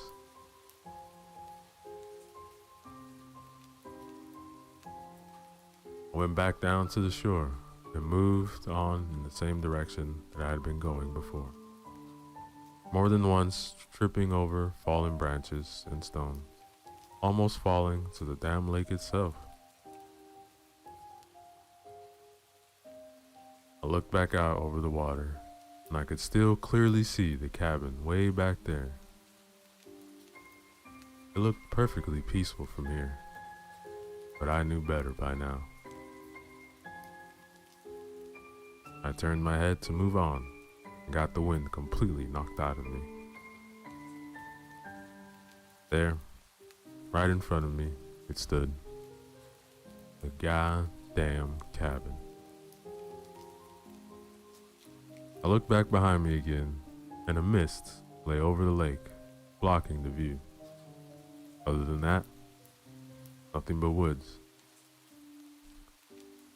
All I saw was the fucking cabin behind me. And now, here it is. As if I had run full circle around the lake and come up to it from the right-hand side. I could feel my sanity go. Honestly, I think I'm losing it. But shit like this can't be real. I must have crashed my car on the way up there, ended up in a coma or something. This has to all be a dream. Yes, that's it. This is a dream. This is not happening. Reality does not work this way. I didn't know if this was in fact what was happening, but somewhere, somehow, gave me some small moment of relief. The thought of this might all be some kind of messed up dream. After all, what was more likely, more probable? That I somehow ended up what I only could describe as a haunted cabin? Or was this really just all in my head? Occam's razor and all that? The simplest solution is almost always correct. Almost always.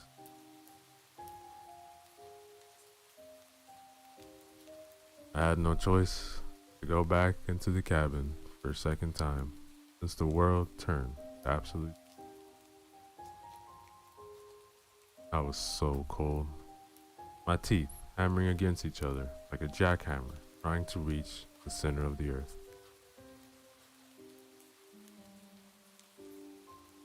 My clothes were by this point more water than fabric. I got back in though, through the kitchen door, closed it behind me. Carefully looked around. No one in the kitchen, the hatch was closed, empty in the living room, bathroom, bedroom. The painting looked normal again. Front door, still locked. The typewriter was still. I walked over to it again, and the paper was blanked. There was nothing written on it. Coma, dream. I must be. Either that or I'm truly losing my mind. I sat down in the couch once again. A loud sigh, poured myself another drink.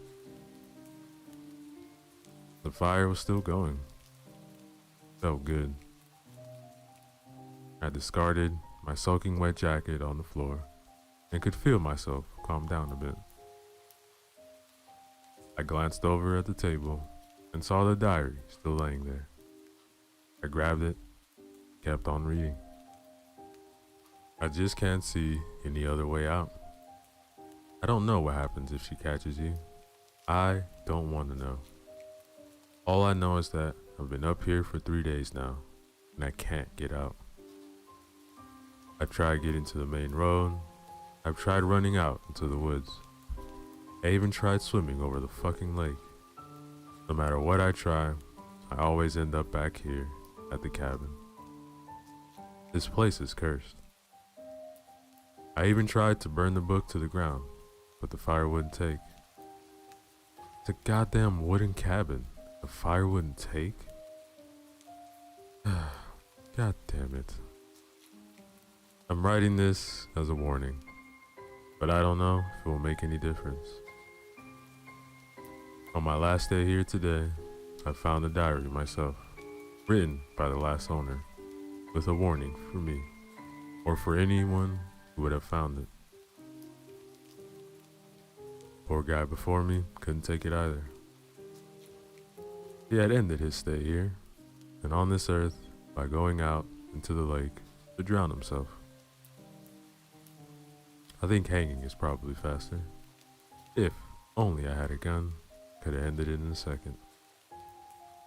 I truly hope no one needs to read this, but if you do, I'm so sorry.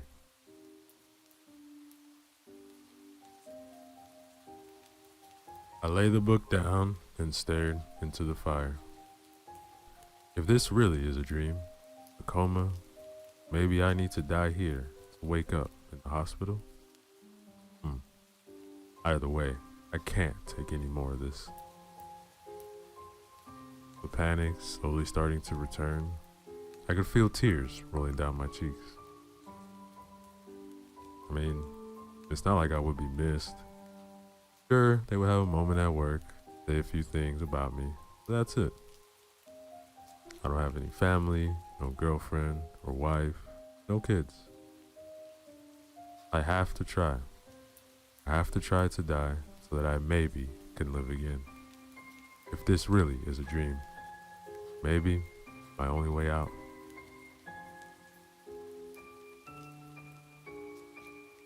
As soon as I had made up my mind, the old radio started to crackle. The dial lit up in a sickeningly yellow light. The needle on the dial slowly moving back and forth through the frequencies all by itself. A voice in the distance behind the static. "Oh, you are mine. You have signed the contract. You will not befriend me of what I own. You belong to me." And a loud bang on the door, and the handle started to wiggle furiously. I stood up in a panic, staring at the door, then at the radio, the dial now flying back and forth in a manic speed, and the room from nowhere burst with loud white noise.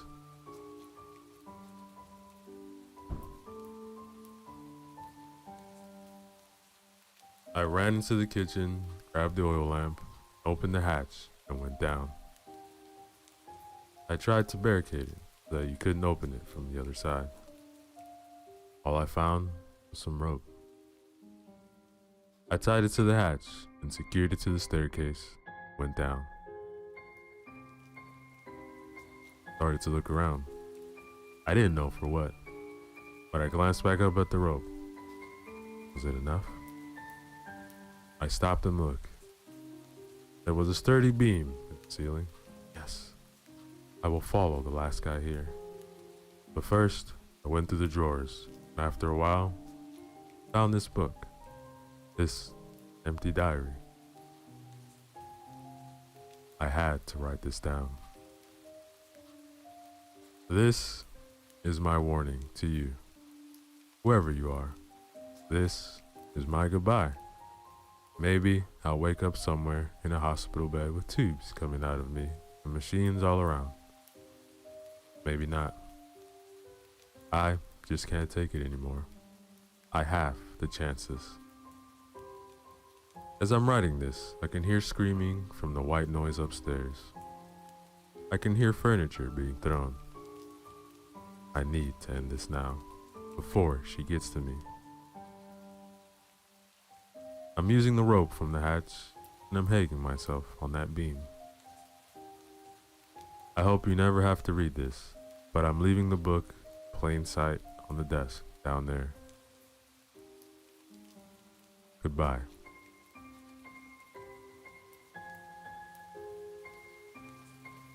Silence. Was I dead?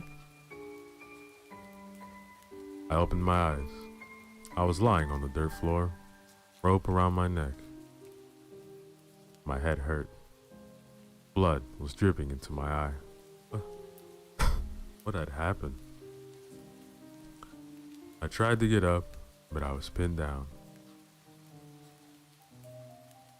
I tried to hang myself, but the beam had broken and knocked me out.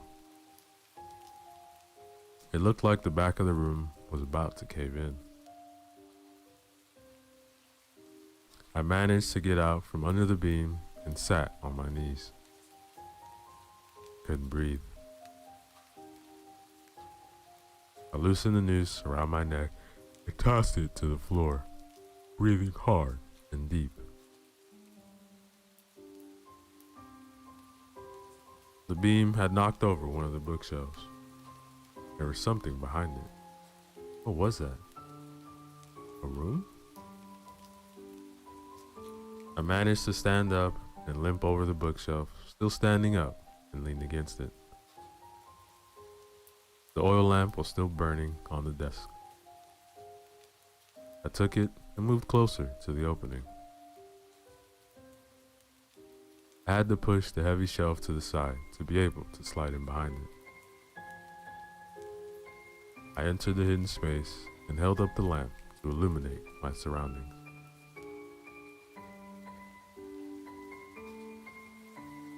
What was that in the back of the room? It looked like an altar? A big stone altar, bowls with something in it. It looked like dried up blood mixed with some other stuff. The smell was nauseating. I felt like throwing up.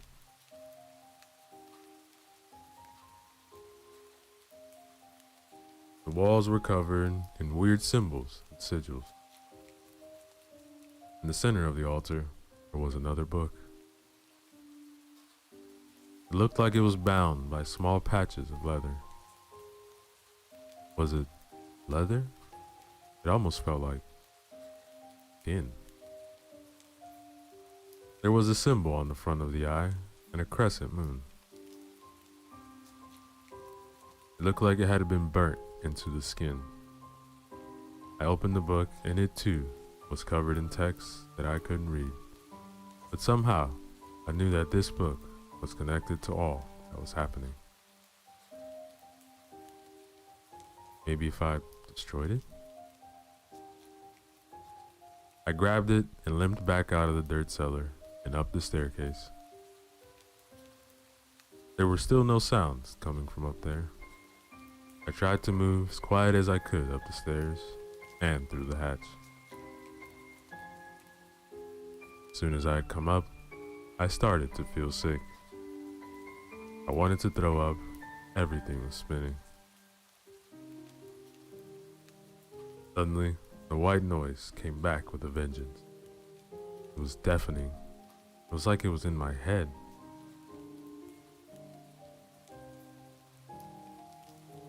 I could feel blood starting to drip from my ears. I have to destroy this book. This is all I can think of. I got sick in the sink and fell to the ground. Something flew by my head and crashed in the wall behind me. Plate? I looked up and the entire shelf on the wall was shaking, glasses flying right to me. I caught one right in the eyebrow, blood starting to pour down on my face. I mustered all the strength I had left and started to crawl towards the living room. Honestly, it felt like I was crawling up a steep hill, like gravity had shifted. I grabbed the hold of the wall by the opening and pulled myself closer.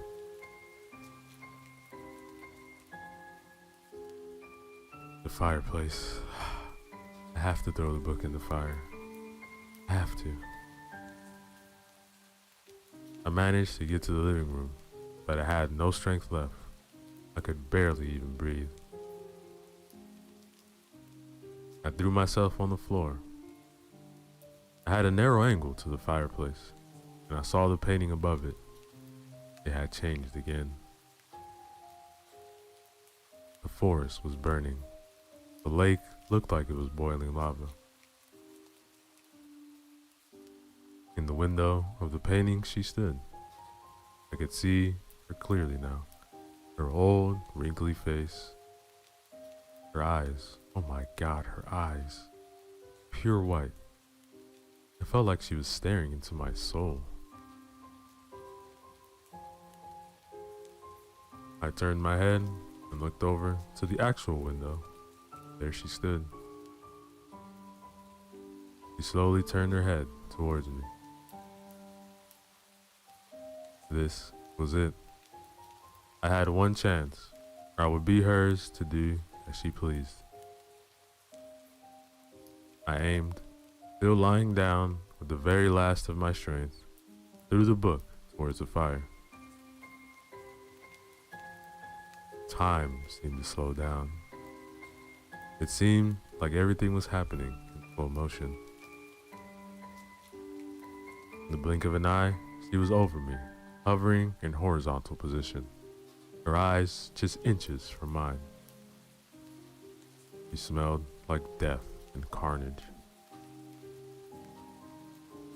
Her dark, wet, greasy hair covering my face, her ice-cold hand firmly gripping my wrist. I could feel her long, yellow nails bury themselves into my skin. I could feel myself dying from the inside when the corner of my eye, I saw the book disappear into the flames. An ear-piercing screech followed. It felt like the whole cabin imploded. A bright white light, and then nothing.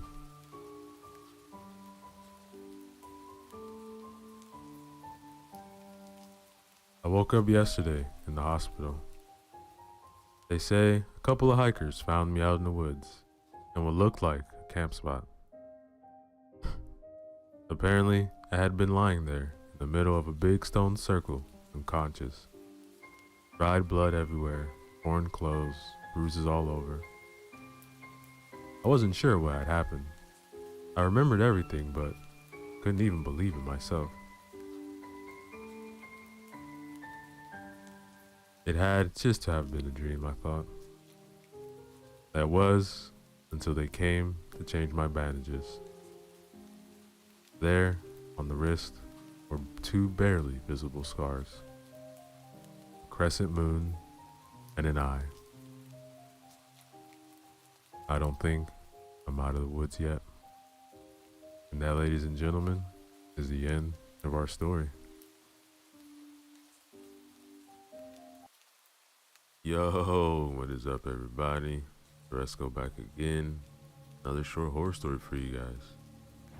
This one is a one-shot written by Old School Horror titled Something's Out There. Remember to use the links in the description below. Show love to them.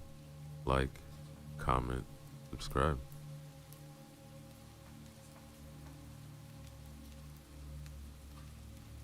Dark roads lead to dark places. These were the words which went through Jake Harris's mind as he was driving on the lonely country road. He was coming from a dark place, a place which was not physical. It was in his past, and no matter how fast he was driving, he couldn't get out of it. Guilt is a dangerous feeling. It was eating him for years, so he was driving away from the big city. He needed some time on his own. The state of Wisconsin proved to be an excellent choice for him. Jake's late parents had a cabin somewhere north in the woods. He was headed in that direction in order to escape for a few days.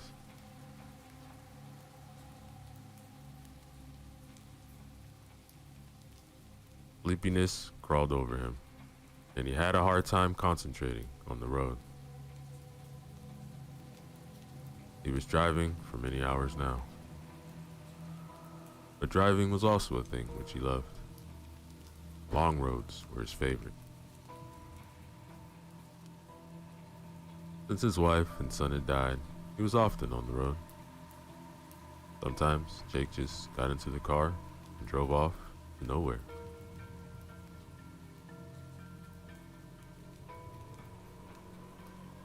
The road wasn't lit very well. It was a country road after all. It hadn't been rehabilitated since 1980. Now, in 2005, condition was already decayed by weather and because of the high frequency of truck traffic. Now, the trucks tried to avoid this road as much as possible because of the poor condition. Many of the lights weren't working, and nobody bothered repairing them. Jake had to pay extra attention to the road and anything on the side.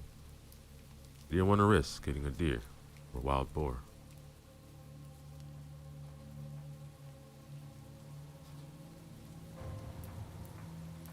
He reached a wooded area. I must be close, he thought. Pressed the gas pedal a little harder. After passing a dangerous curve, Jake spotted one of the light poles. Right behind the light pole, there was a sign which stated that there's a gas station about 1 mile down the road. He glanced at the instrument panel. It showed that there's still some gas in the tank.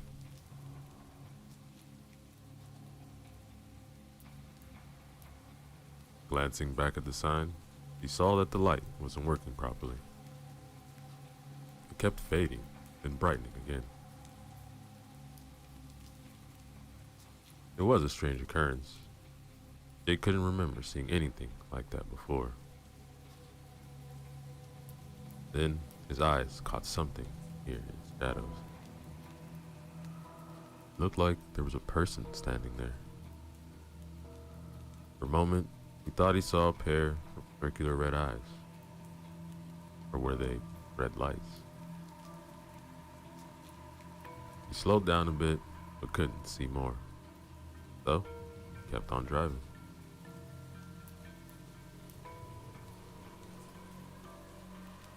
The front lights of his car flickered erratically, and he was in line of sight. They were even out for a few seconds. Radio went crazy, switching channels in a chaotic manner, until he got past the sign. After about 30 yards or so, everything went back to normal.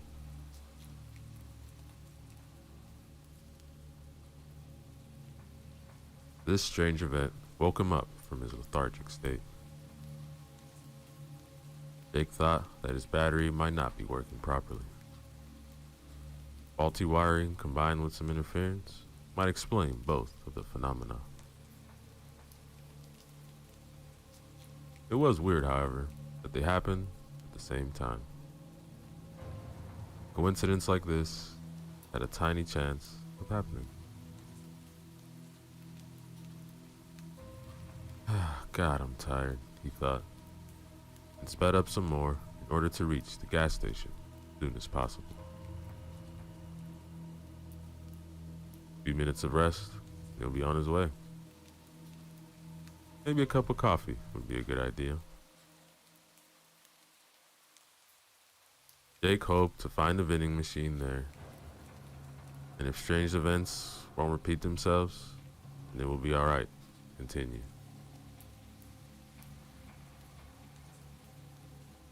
The tired man kept looking around to see if he can spot anything unusual between the trees. He couldn't see anything out of the ordinary. There were only oak and maple trees everywhere he looked. Lush vegetation surrounded the road from both sides. The dark parts, though, made him feel uneasy. He had to slow down and drive with extra care when going through those parts where the lights were out.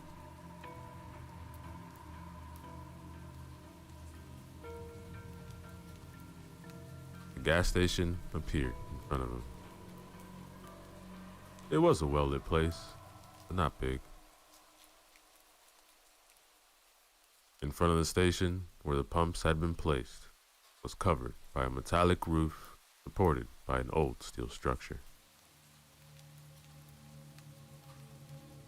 He then stopped his red 1993 BMW at one of the pumps and filled up the tank.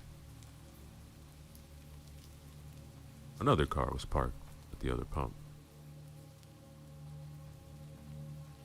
There were only 4 of them. When Jake looked inside, he saw a woman and a little girl through the windows. They were looking around as if they didn't know what to buy.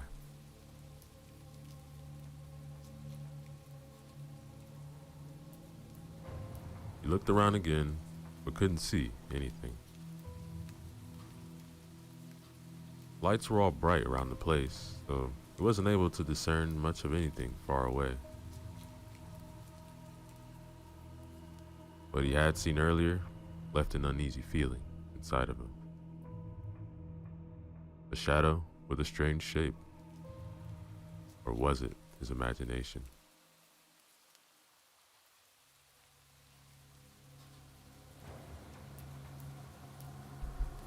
He got out of the car and pulled up the zipper of his leather jacket. It was a little windy around here. Autumn had already arrived, so the weather kept getting colder each day. His legs had a hard time walking. He had spent a considerable time in a seated position, so his joints felt heavy and rusty. Jake wasn't too old. In fact, he was only 44, and still as healthy as a man can be at that age. The stubble on his face already turned into a beard. He hadn't shaved for a few days. His sunken cheeks and droopy eyes betrayed tiredness and past heavy encounters with the bottle.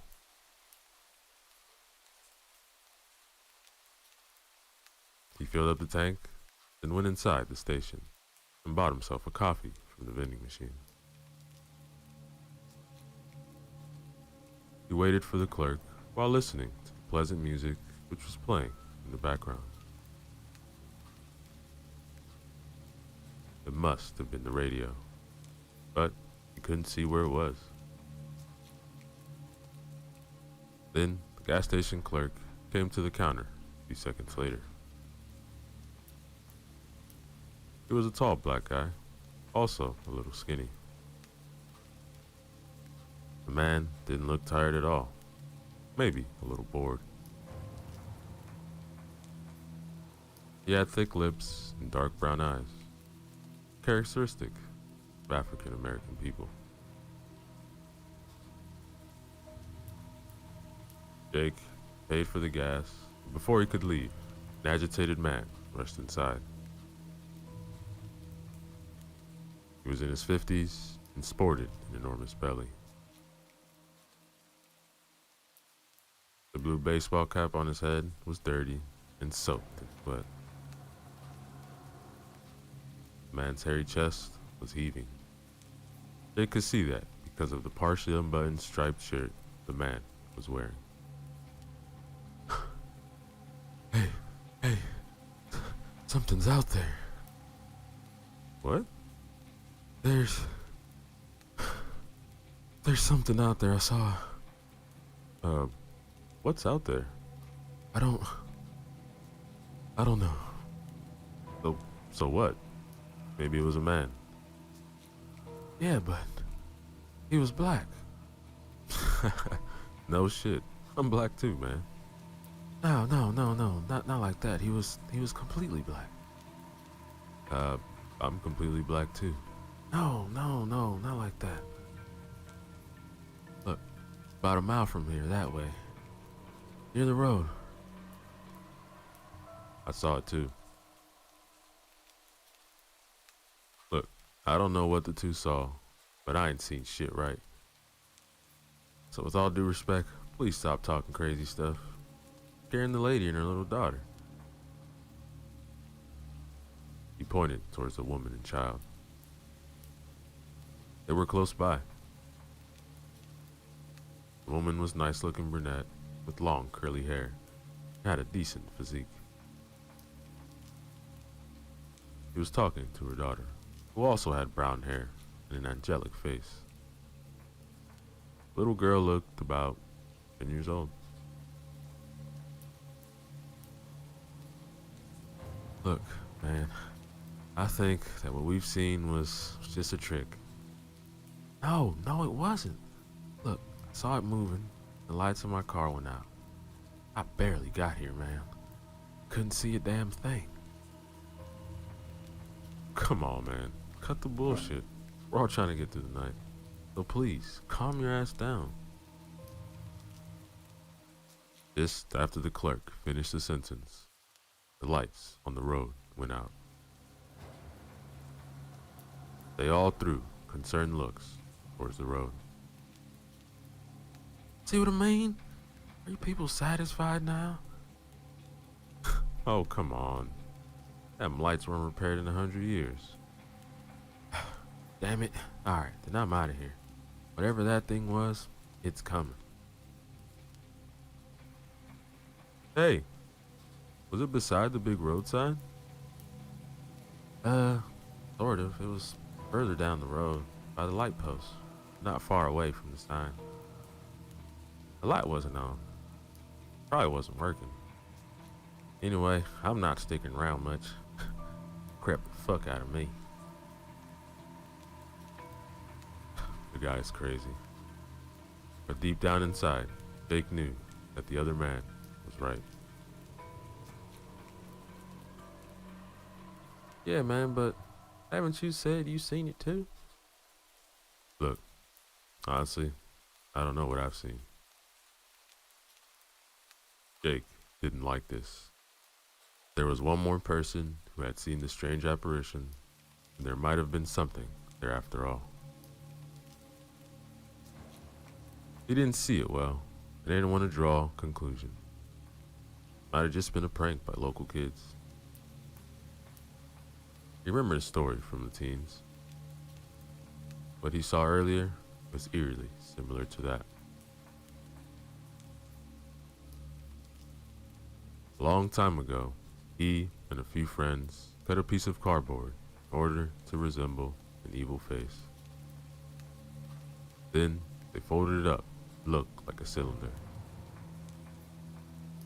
After that, they glued a piece of cardboard to the top and one to the bottom. It resembled a jack-o'-lantern in the end. They cut a hole in the back, put a candle inside. Then they stuck the thing on a tree in the park in their hometown. After nightfall, a young boy and girl came to have some fun where nobody could see them. When they noticed it, they got scared and ran away screaming. Jake smiled at the thought. He still saw their scared faces. It sure looked like one of those pranks. The woman and the girl just arrived at the counter, and the woman wanted to pay. Jake looked at the woman and her child. They both looked back at him, smiled. He did the same, then headed to the door.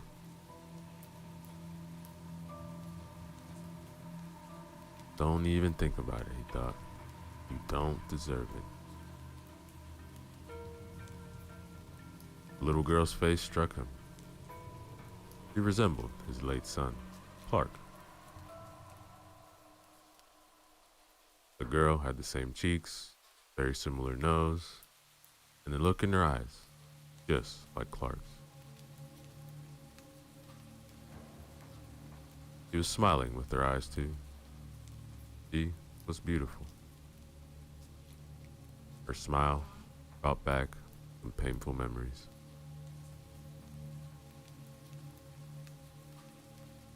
These memories dated back 4 years, and Jake hated them as much as he hated himself. His wife and his son were no more because of him. Only death could save him, the guilt he was feeling. He didn't start a new life since their death.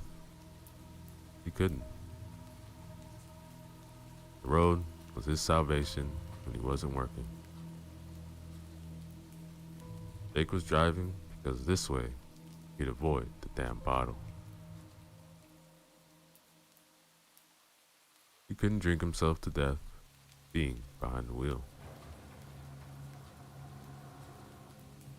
His life mattered little to him, and he didn't want to kill anybody else.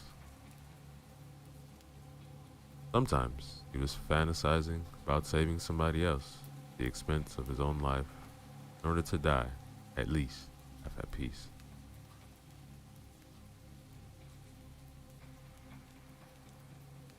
Jake walked out the front door and saw the big guy driving out the station. He was driving an old pickup truck, and Jake was wondering how it was still in one piece and didn't fall apart 100 years ago. The man wasn't hesitating much. He must have stepped on the gas really hard because he was out of the road in no time.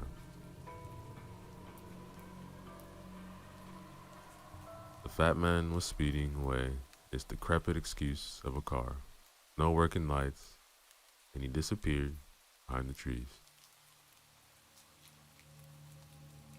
He didn't get far, however, as Jake heard tires screeching and then loud crashing noise. Crashing noise was quickly followed by a harsh metallic one, then an elongated scream. Jake couldn't see anything because of the lush vegetation surrounding the station, but he knew it was bad. Rushed back inside right away. Hey, I think the big guy had an accident. All right, I'm coming right away, said the clerk. Grabbed the flashlight.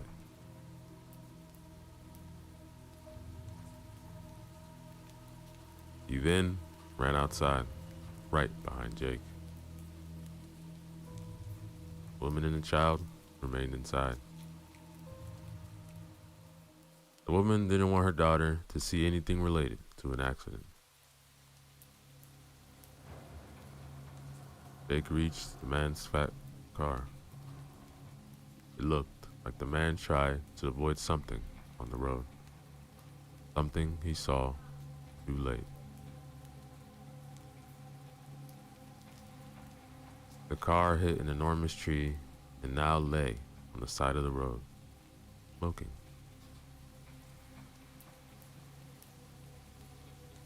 The two men looked inside the car, but they couldn't see the driver.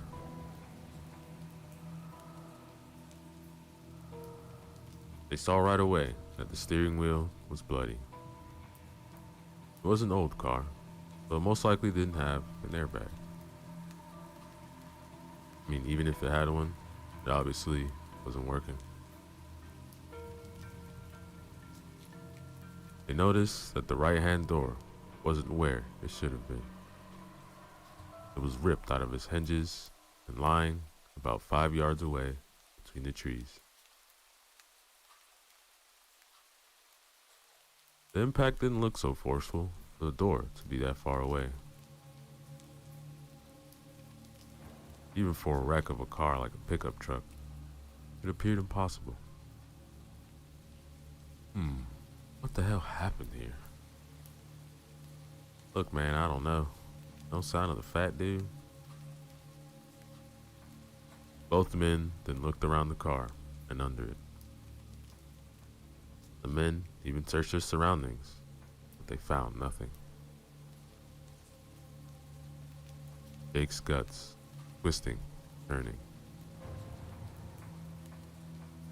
The sight of the red-eyed shape came back to him. If it were only for him to see it, it would have been fine. The really unnerving fact was that the fat guy had also seen something even closer to the station. What if that thing reached the station? Maybe the road lights turning off were a sign that it was here. Look, it's a mess, man. Yeah, but where the hell did he go? Look, I don't know, but let's not just stand here. I'm gonna call emergency. Yeah, that's a good idea because I heard a scream. That door, something took him. Yeah, man, something big. But I ain't gonna wait here to see it. Alright, man. Let's go. Let's get back inside.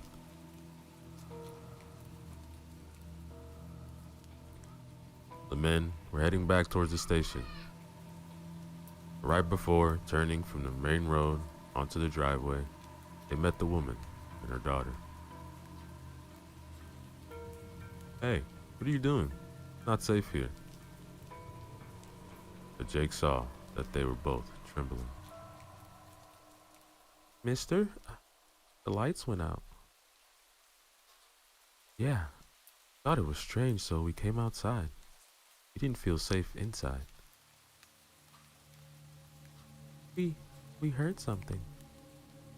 Yeah, there were sounds coming from the back.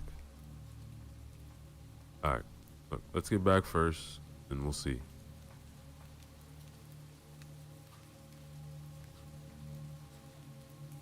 They all went back to the station. The clerk was in front with the flashlight. The girls were behind him, and Jake in the back. For a short time, he turned and walked backwards. He kept his eyes on the road, but couldn't see a thing. The night was still, and nothing moved on the moonlit road. Not a car passed. He arrived.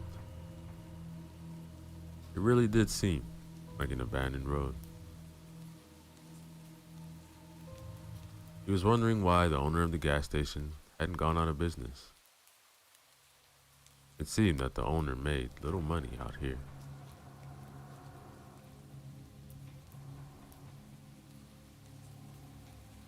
Jake turned, found himself staring at the woman's hips. He liked how they swayed. She wore tight jeans, which accentuated her curves. A thin jacket, made of some material which resembled leather, covered the upper body. Beautiful woman, thought Jake again, then looked away, distaste. The distaste was for him because he began fantasizing about some woman or people dying. In the end, he thought, primal urges always win.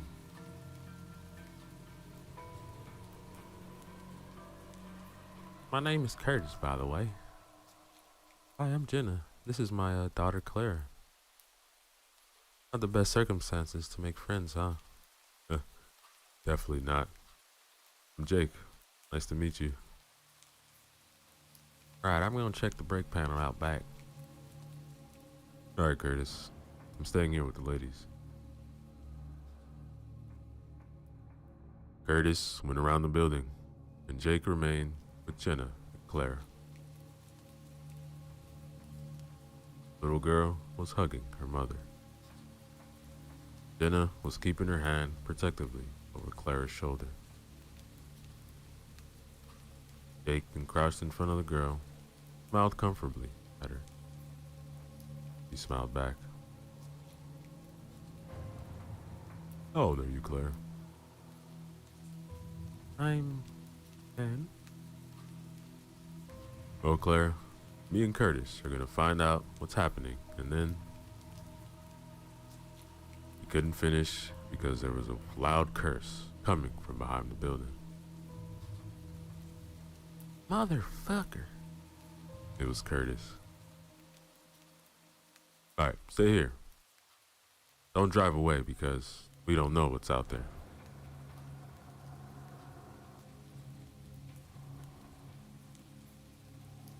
Jake ran after Curtis and found him frozen, a blank stare on his face. When he turned toward the breaker panel, he saw what frightened the clerk. Blood and brains covered the panel surrounding wall. That guy's body was on the ground near the panel. His face was gone, along with about half of his head. Now they understood why there was no light at the station. The thing that took the man from his pickup truck brought him here, bashed his head to a bloody pulp on the breaker panel, which got damaged. What the hell? Asked Jake. He couldn't really say anything else. Look, this is why we got no electricity. Panel's broken. I'm calling 911. Jake and Curtis then ran back to the girls. They could see right away that something was wrong. What's wrong? Nothing. Come on, come inside, said Jake as calmly as possible. Oh, wait. What happened back there? Look, let's just go inside, please. The girls obeyed, and after they entered, they saw Curtis frantically buttoning his phone. Could somebody please tell me what's wrong? Jake then took her by the hand and pulled her away from Claire, and quickly told her about the body. She gasped in fright, but tried to muffle it with her hand. Jake told her they would try to call the authorities, solve the problem without Claire knowing much of it. Protecting the little girl was imperative. He didn't want her to be traumatized at such an early age. Damn, my signal is bad. Here, let me try the landline. Picked up the phone, dialed 911, then waited. Somebody picked it up, then the line went dead. After a few more times, it worked again. The line didn't go dead right away, so he could speak to some extent, but then it went dead again. Did it work? I don't know. I talked to an operator, but I'm not sure she could hear me right. Let's hope they received at least where we are. So what now? We wait. For what? Can't even be sure if help is on the way or not. Because the thing that did, Jake began, didn't realize it is a mistake and stopped mid-sentence. What thing? Nothing, honey. Could you please help Curtis find what he was looking for? Yeah, sure. Look, sorry for scaring your daughter, but going away is risky. We don't know what's out there. Then why is waiting here a better option? That thing could be anywhere, even inside. Yeah, I know. But I saw the fat guy drive away. Now he's dead, alright? Looks like we don't have a right option. No, not really. The only sure thing is that being outside is deadly. Also, there has to be something with the lights. Yo, what do you mean? The road outside is not well lit. Yeah, damn politicians ain't want to fix shit here. Yes, I know. The thing is, when the fat guy left, his lights weren't working. Yeah, he told us, man. I remember now, but what's your point? Yeah, what's with the lights? He also said his lights went out when he saw something on the roadside. I saw it too. When I got close to it, The lights went downright crazy. You mean like in the horror movies? I don't like horror movies. Yeah, something like that. And that thing, it was not human.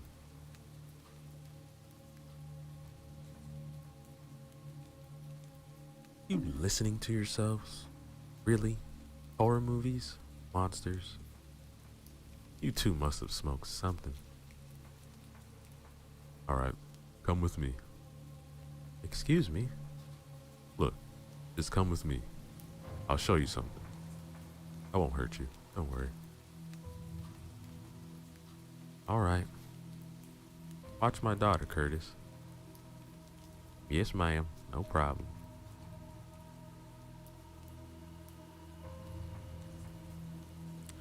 Jake took a flashlight from Curtis and led the way outside. He knew it wasn't a good idea at all, but he also wanted to make sure that Jenna understood the situation they were in. They went back to where the breaker panel was, along the dead man. What the fuck? What? What's wrong? There should have been a dead body here.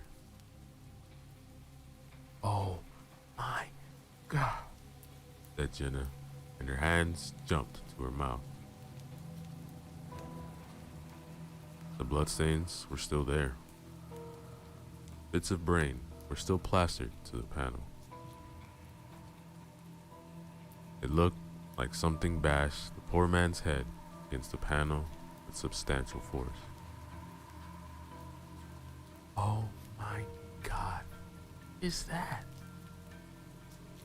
Looks like a tongue?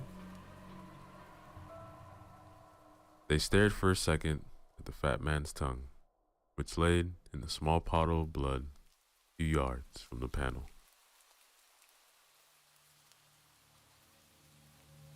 Jake noticed that the bloodstains on the ground continued all the way towards the forest. He shone his light on the ground where the body used to be, and traced the blood-red streak till it disappeared in the darkness of the trees. That thing dragged the body into the woods. Yeah, but why? I don't know, maybe to eat it? Maybe. I don't know. But why leave it here first? Take it away later. Jake froze after his light beam fell on something he didn't see before. He gasped, and Jenna threw a half-frightened, half-worried look at him. What's that? They went closer in order to see what made the man stare so dumbfounded at the ground.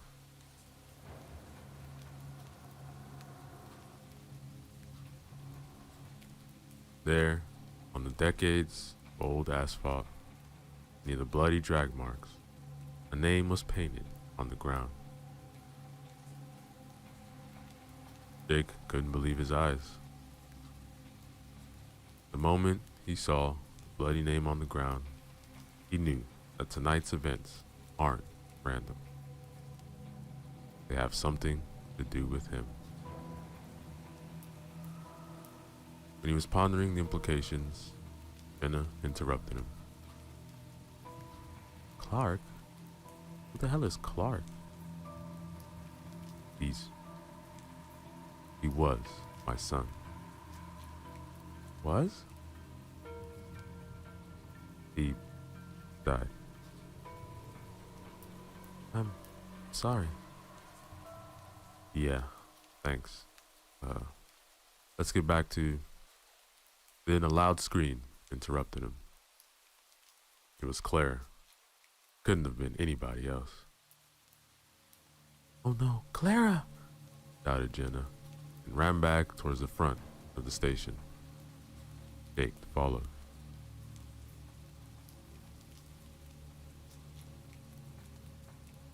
A stream was light, illuminating the driveway from inside. It looked like somebody was searching for something. Mommy? It's alright, honey, I'm here. What happened? A monster wanted to take me. Curtis chased it away. Hey, y'all need to get inside. They followed the clerk's instructions and hurried in. He was trembling from head to toe. His chest was heaving, flashlight in his right hand was shaking.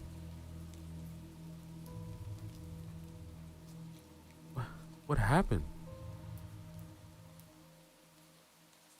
He said she wanted some candy, so I let her search for candy. She wandered away, then I heard the scream, so I ran to her. She was by the big glass wall in the front. I pointed the light to her, then I saw the thing we were talking about behind her. Jenna held her hands to her chest like she was having a heart attack. She felt relieved because Clara was still alive, but she also knew that her daughter's life had almost been ended. Alright, then what happened next? It disappeared. It dissolved into thin air. I can't explain it. I couldn't see much, but it was big, man. The light made it go away like you've said before. Will the monster come back, Mommy? I don't know, honey. All I know is that we will not let it hurt you, alright? The girl just nodded and buried her head into her mother's shirt. He didn't want to let her go. Jenna really wanted to protect her daughter. What kind of mother wouldn't? The problem was, he didn't know how.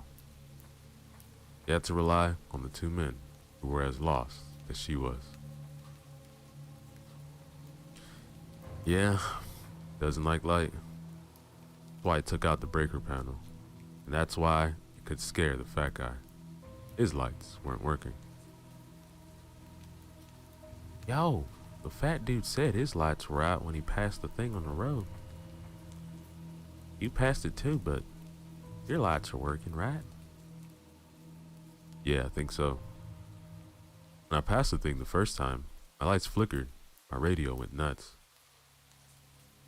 It all returned to normal though, after I got further down the road. How come your lights were still working? I don't have the vaguest idea. Your lights were okay when you were on the road, right? Yes, but I came from the opposite direction. Okay. So, we don't know what the hell this thing is. So we better make sure that we are surrounded by light all the time. How many flashlights do we have? We have 4. One is mine, the other's yours, and we still have 2 extra. Jake took one of the lights and gave it to Jenna. He took it and looked in his eyes with compassion, but also some hope. Jake seemed to her like a man who could save her, Clara. Not that Curtis seemed less capable to her, but she saw something in Jake.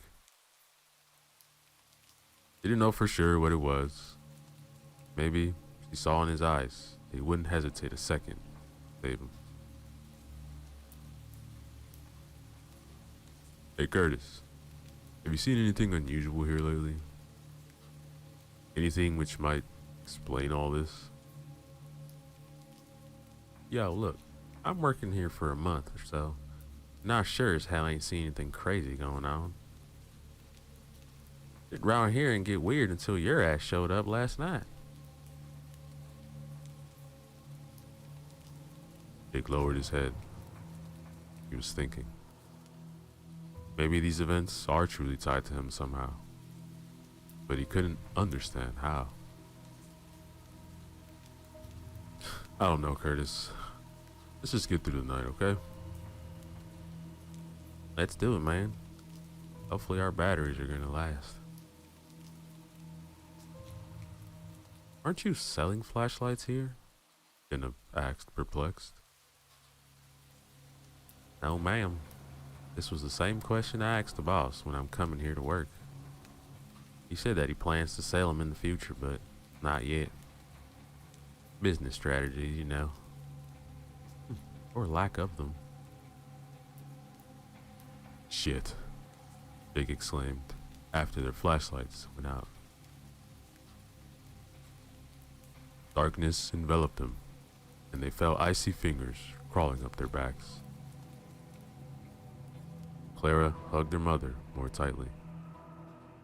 The two men tried desperate moves to restart the lights, but it was futile. Just when they thought it was all over, they heard sirens.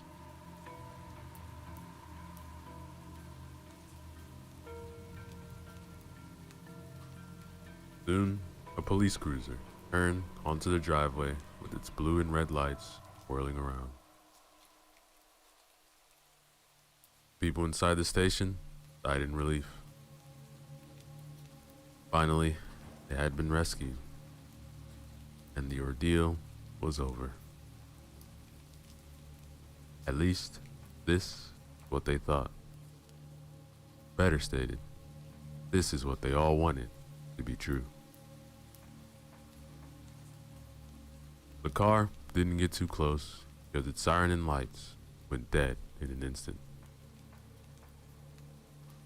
The driver tried to start the engine a few more times, but was unsuccessful. He also tried the radio, but it was dead. Jake opened the front door and was heading out to meet the police officers, but then halted in his tracks. To his right, between the tall bushes, he saw something moving. At first, he thought it was something in the wind. But no, it had an abnormal form. A tall, dark shape emerged onto the driveway.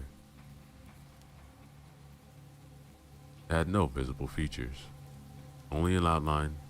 Otherwise, it was complete blackness. Outside was dark, but the visibility was still acceptable because the sky wasn't clouded. The faint moonlight somewhat illuminated the surroundings. Other than that, there was nothing else. No lights were working, but the sheer blackness of the creature was still obvious.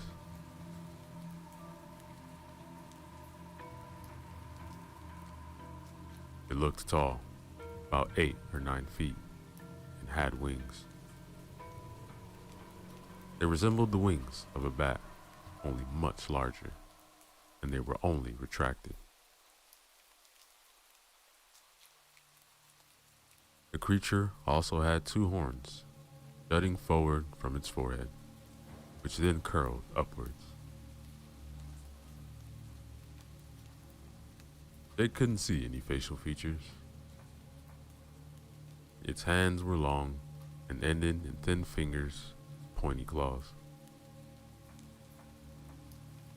The creature's legs were like that of a bird or a bat.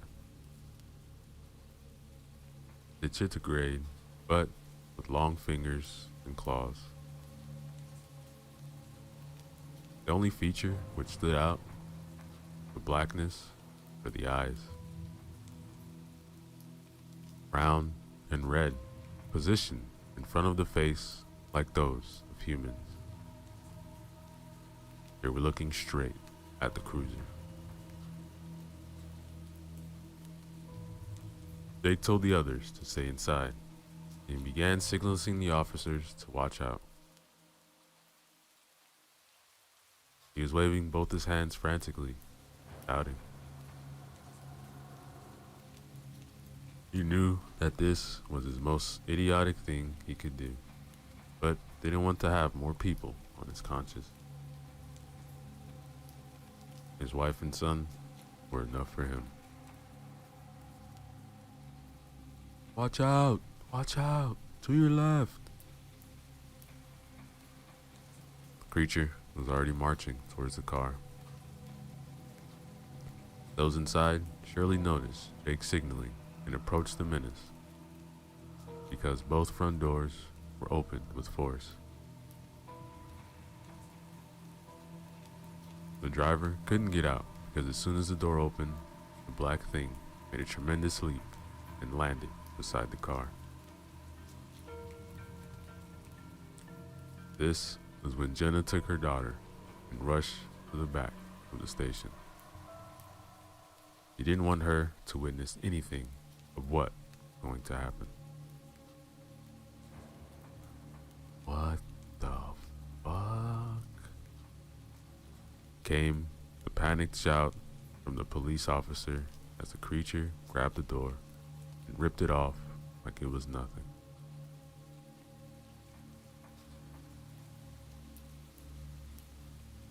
The passenger side female officer jumped out and fell on her butt while screaming in terror. Her colleague, the driver, managed to somehow pull out his sidearm and began firing. Didn't matter. The thing was not even flinching as the bullets went right through it. Jake assumed that the shots could have been off target because of the distance between the shooter and the monster was only about 6 feet.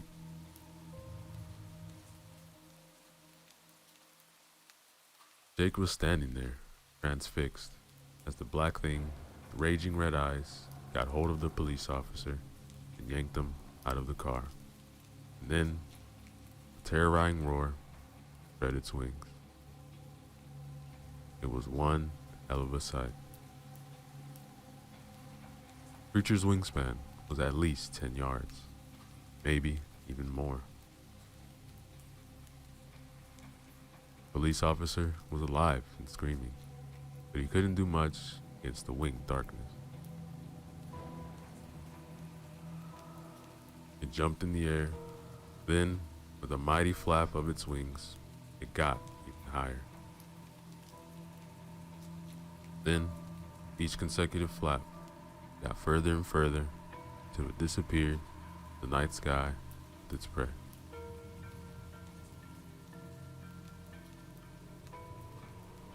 Come here! Hey, officer! Jake was trying to get the attention of the policewoman who was still lying on the ground.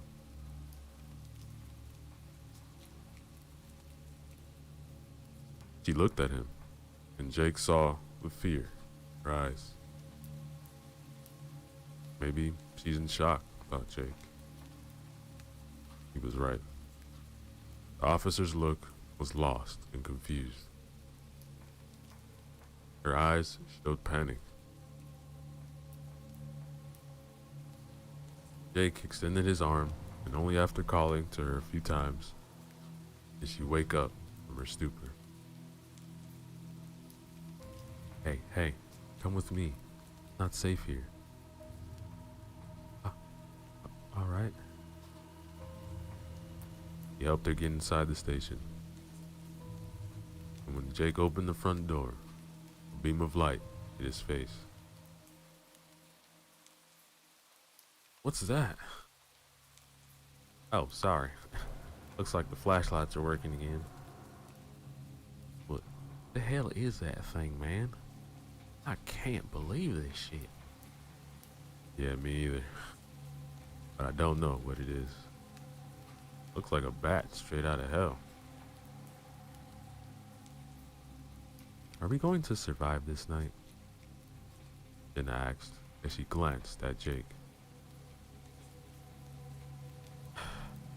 He only sighed. He didn't have an answer for that. After witnessing the formidable abilities of whatever the winged thing was, he wasn't sure at all if they survived. Deep in his guts, he felt that they can't fight this thing, and neither can they run away. Jake put these thoughts aside and wanted to do something. The sight of the crying little girl and the look on her mother's face broke his heart. Look, we have to do something, man. I know, Curtis, thinking. Look, all we know is that its weakness is light, and it can interfere with electronics. Yo, that's right. Problem is that we need electronics to have lights. I sure ain't starting no campfire here. Okay, but what about the generator? Don't you have some kind of backup generator for emergencies? I don't know. As I said, I've been working here for a month. They don't show me much when I started. There is a generator, said the policewoman. The others just looked at her without saying a word, like she was some kind of alien. They almost forgot she even existed. She was young, close to 30, but not yet there. Her long blonde hair was tied up in a ponytail, and her otherwise harmonious face were now contorted under the pressure of fear and shock. She was sitting on the floor with her back to the counter, hands on her knees and head down. Sorry, ma'am. Are you sure? Yes, my name is Sarah. My brother used to work here.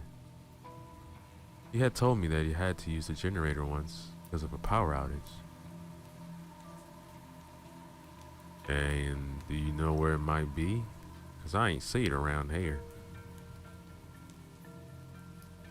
Somewhere in the back. I don't know. Might be in the equipment room. Go check. Alright, I'm gonna go check it out.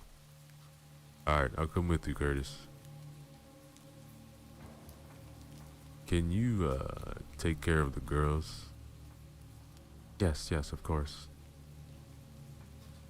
I think I'm okay now. Just go. The two men rushed out, lighting their way with flashlights.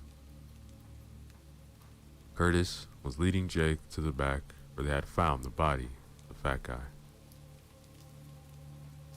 The toilets were here, and also a small room for different tools and equipment. Curtis fumbled a little with the key, but soon the door opened, and they were greeted by a dirty and cluttered rectangular room. The smell of dust and gasoline hit their nose right away. All right, let's see what we have here. As Curtis and Jake began searching.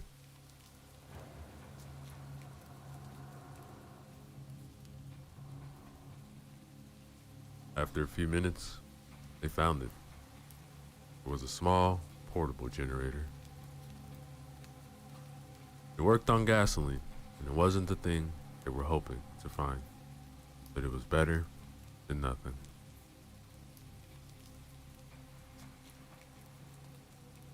Look, I have to find some gas to fill this baby up, but we'll see if it's working or not. I really hope it's gonna work. Yeah, Jake, we'll see about that. Look at this, man. A searchlight. We could use this, baby. Yeah, damn right, said Jake, and inspected the object, which was larger than the flashlight, and had a long cable attached to it.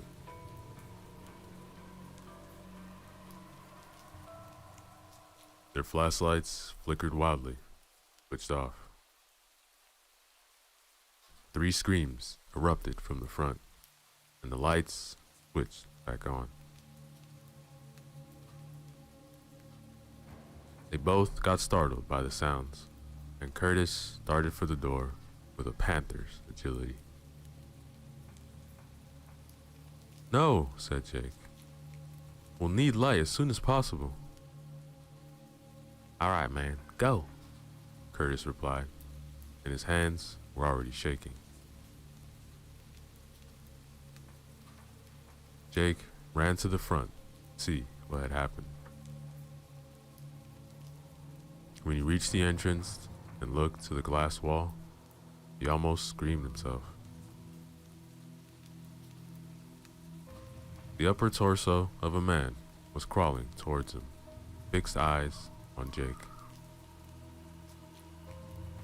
Sarah was standing in the doorway without a clue about what she should do.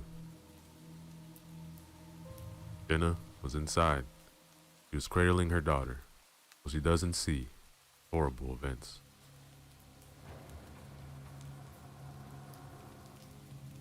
The mangled body was inching towards Jake, and he didn't have a clue what to do. He recognized him by the uniform. He was the taken police officer, more correctly, the remaining half of him. His first thought was that he should help the man, but something told him that this shouldn't be happening. Not normal for a man to crawl who knows how much after he's ripped, too.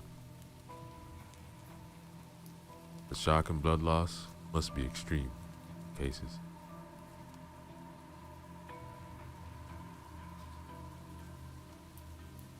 He remembered an event which he witnessed as younger. It taught him for life that he should not play the speed limits. Years ago, a young man was racing like crazy in his new motorbike. Parents just bought him the bike because it was his birthday. The guy lost control of the bike, side of a car, and flew sideways straight to a pole. His body cut in 2 pieces. Poor bastard was still alive for a few seconds because of the adrenaline. He tried to crawl to his lower body, somehow put it back. The paramedics lifted him up. All his insides had fallen onto the ground. Jake saw his eyes was crawling to gather up his guts. They didn't look like the eyes of this man. These were evil, resolute. His suspicions became reality. The crawling torso spoke in almost feminine voice. "Why did you let us die?" Jake backed up a few steps with his mouth hanging open. He couldn't believe the voice he was hearing. "It's your fault, Jake. It's all your fault."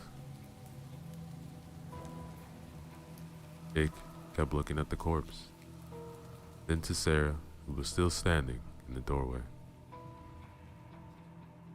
Her face showed bewilderment, right? He looked at Jake for answers, because she knew that he had some. At least, this was she concluded, when looking at his face, which betrayed many feelings.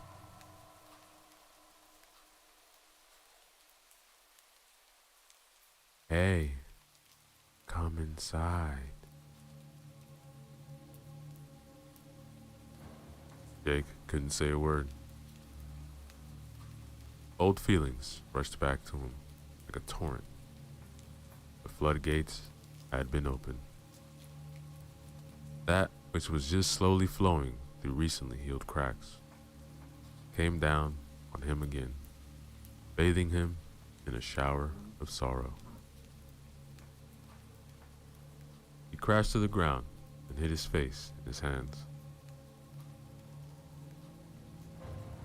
Sarah hurried to him, bent down to the grieving man, put her hand over his shoulder.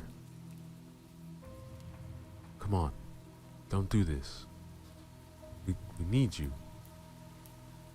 I killed them. You didn't kill anybody. Now come inside, will you? The man woke up from his stupor, got up. Sarah led him back inside the station. His legs were barely obeying him. His mind was in some other place, a dark place. After Sarah brought Jake back inside, Sarah and Jenna looked at him, questioning him. What was that? How could that man still be alive? I don't know. He wasn't. What do you mean? He couldn't have been alive. It was just a sick game played by us, by that wingman thing. But what about the voice? That voice was not him, I tell you. But whose voice was it? Tell me that voice has something to do. Yes, it has. It was my wife's voice. Almost. Your wife? Yes. She died 4 years ago, along with my son, Clark. Oh. Really sorry to hear that. But I don't understand what that's got to do with what's happening tonight. I don't either, believe me. So, what's the story? Well, the fucked up story is I was married and had a son. He was 10 years old. He looked very much like your daughter Clara. What happened to him? Asked Clara. Well, our relationship wasn't that good, you know. So, I sought some fun elsewhere. You know what I mean? Yeah, you cheated on her. Yes, that's right. And there's not a single fucking day on this earth when I don't regret doing that. She found out eventually. We had those unavoidable arguments. Then she filed for divorce. Got divorced, got custody, but I got to see my son at least. What happened then? One night, they went to their grandmother's. It was a night like this. We were driving on an abandoned country road. She was tired, found herself face to face with a truck. Couldn't avoid it. My God, I'm sorry, said Sarah. Yeah, me too. Every damn day. The weird thing is that Clark found himself almost all his head missing, several yards away in the forest. Some wild animal dragged him from the wreck. It's like the body of the first victim. Was there a first victim? Asked Sarah. Yes, replied Jenna. In the back. And what about the next one? When the emergency services found my wife, only her upper half was left in one piece. The engine was pushed forward, and it crushed everything from her waist down. Ah, I see now. You think that these events have something to do with that? Definitely. I don't know how, but they are related. If I hadn't cheated on her, they could still be alive. Look, it wasn't your fault, said Sarah. Yeah, cheating on her wasn't an agreeable thing, but their death wasn't your fault. Yeah, my mind keeps telling me that. But what is burning in here, telling me otherwise. Hey, where's Curtis? Oh, damn it. I left him in the back. Alright, look, stay here. When he reached the equipment room, he saw that the door is ajar, but there was no sign of Curtis. The generator and the reflector had been pulled into the doorway. It looked like he was trying to get it to the front, but then something happened. Damn it. Damn it, damn it, Jake shouted, and he began searching the surroundings for Curtis.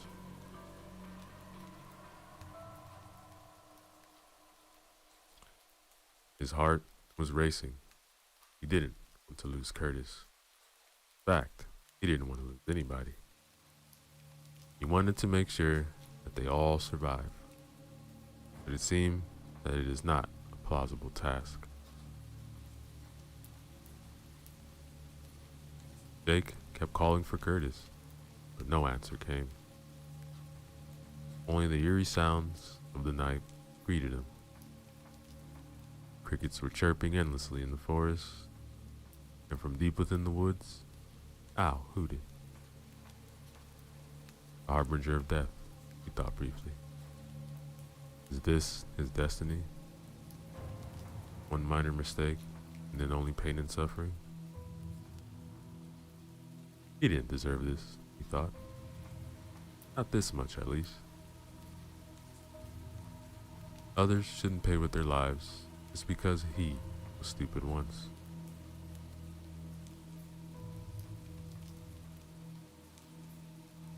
Having had no success in finding Curtis, he took the generator and the searchlight, took them to the front.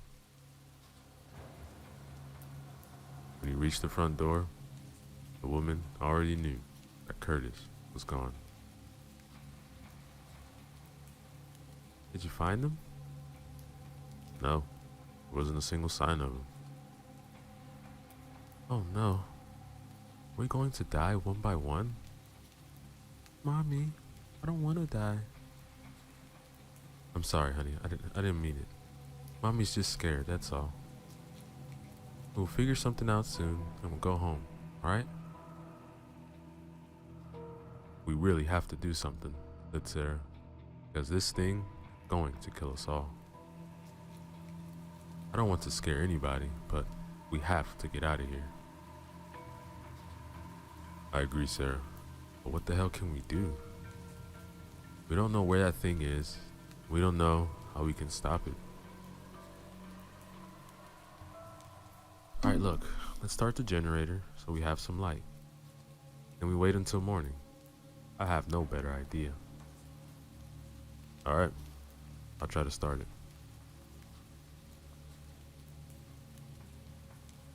He took the generator further inside and switched it on. It was working fine. He then connected the searchlight to the generator. After switching it on, bright light filled the place. It was much more powerful than their flashlights. The steady roaring of this generator's sound was a welcoming one. Ah, great. It's working, claimed Jenna. Yeah, let's hope the gas is gonna last. Alright, Sarah, so now what? Jake then said, now we wait. We'll have a few more hours till sunrise.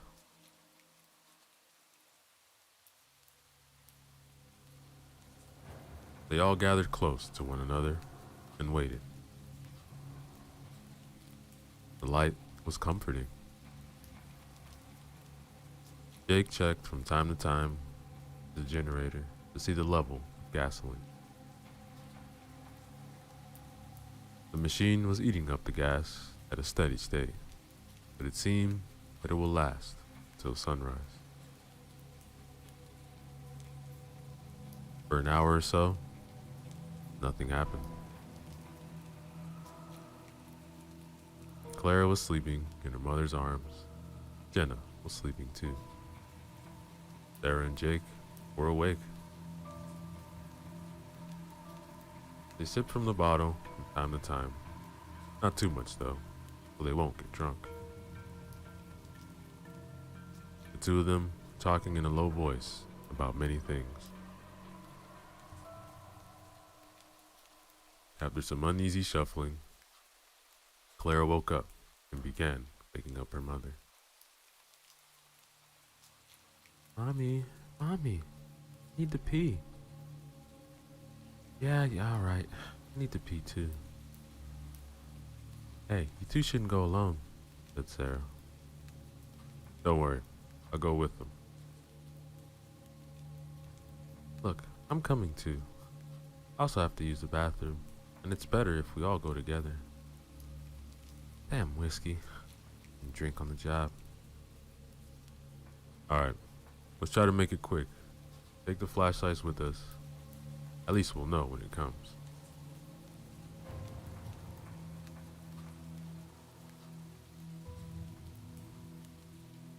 They took the flashlights, switched them on. They were working fine. The trip to the back to the station was uneventful. After all of them finished what they had to do, Jake started leading them back inside. Then, the light from inside went out, and they heard a few clattering sounds. The flashlights flickered again. Sign of something bad happening. Something not natural. Sarah unholstered her sidearm, and Jake could hear sighing deeply. They were standing at the corner of the building. What do we do now? Asked Sarah. I don't want to die, Mommy. Don't worry, honey. I'm here. Alright, let's check, said Jake. A winged creature couldn't have done it. It hates the light.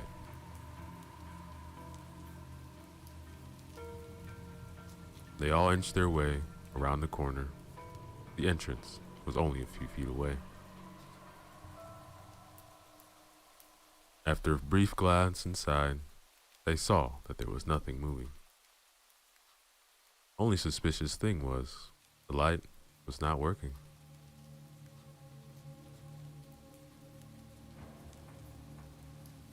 Sarah opened the door, then went inside. Jake followed, and after him, Jenna, Clara. They waited here for some seconds and listened. Nothing moved. Everything was still. Jake inched towards the generator, which lay broken on the floor. It looked like something took a sledgehammer to it and broke it into pieces. Gasoline was lying on the ground in a great pool. Who's there? Shouted Sarah. What? Something moved there. Wait, said Jake. A faint rustling came from the back, but they couldn't see anything because of the overwhelming darkness. The smell of spilled gasoline was heavy in the air. They had to be careful not to do something stupid, ignite it accidentally. Sarah and Jake took careful steps towards the back. This was when they heard the flapping of heavy wings from outside. Both of them turned towards a glass wall, but couldn't see a thing. They were between shelves anyway, and it was dark too. The flapping came once again from the outside. Sarah was shaking, and the gun in her hands was rattling as her hands trembled. Jenna and Clara moved back from the front wall.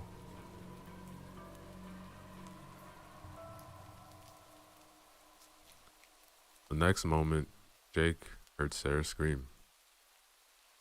He turned and saw her being grabbed by something. She screamed again as a black figure bit into her neck. Jake jumped to help her. That was when he saw that the black figure was Curtis.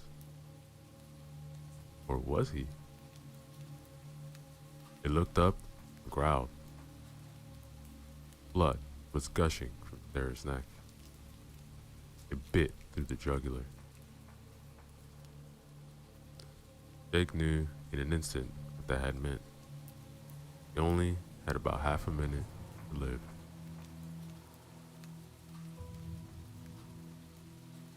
Jake grabbed the hand which was around Sarah's neck and then punched Curtis in the face. Curtis drew back, loosened his grip. Sarah slid out. With her remaining strength, turned and fired 2 times. The bullets hit their target in the chest, and Curtis tumbled back. He fell, hitting a shelf with his back, and fell on his butt. There was no blood coming from the wounds. You're all gonna die. Curtis, man, what's wrong with you? But Jake knew he wasn't talking to Curtis. You let me die, just like you let the police officer die. Just like you let the fat man die. Just like you let... Shut up.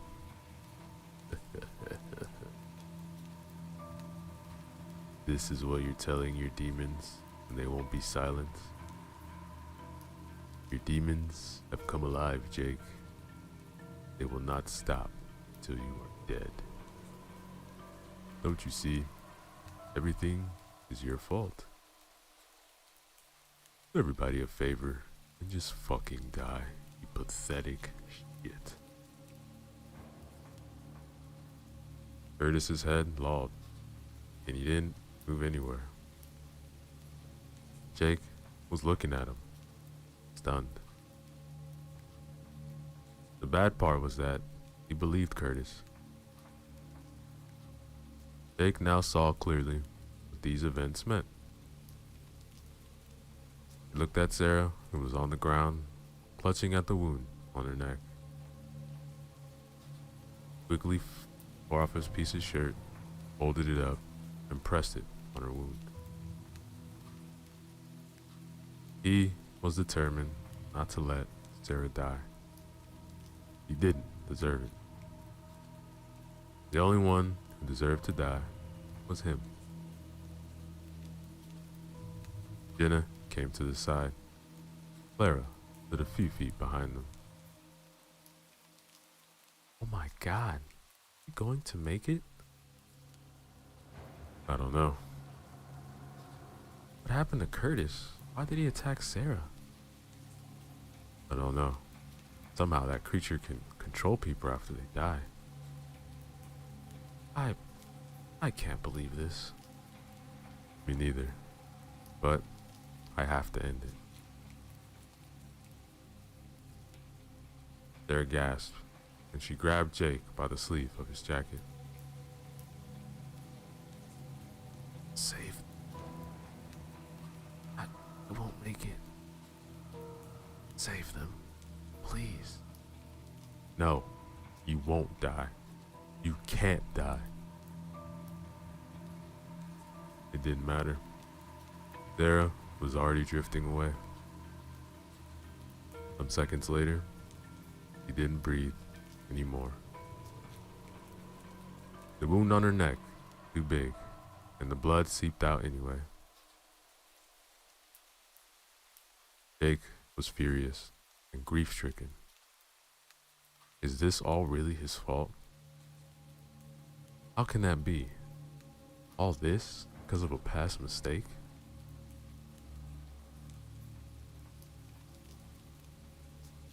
He took Sarah's sidearm from her lifeless hand and checked it.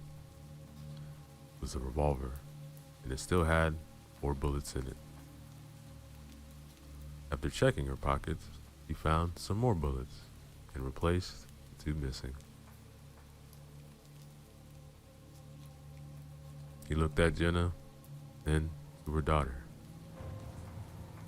These 2 will make it out alive.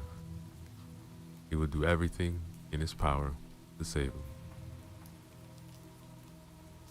Jake, what are you gonna do? Going to end it. Gasoline, which had flown out of the generator, gave him an idea. He went to one of the shelves, grabbed some duct tape. Jake also searched for some matches, soon found them. They were cheap, but the stock was plentiful. He took one of the hoses and began sprinkling gasoline all over the place, except the entrance. Then he taped the lever to the handle so the gas could flow without him holding the hose. He threw the thing to the ground, then went to Jenna. Look, that thing will come eventually. I think it wants to finish what it started. And what are you gonna do? I prepared a surprise for it. Look, when it comes, you 2 run as fast as you can. And what about you? Look, that thing won't stop until I'm dead. I have to face it before it hurts you or your daughter. Even if I kill myself, I can't be sure that I won't transform into a monster like Curtis did. I have to make sure that everything is gone.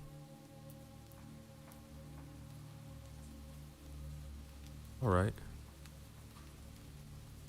Look, I wish I had a choice, but it seems like the only one. Look, get your daughter and be ready. But where should we run?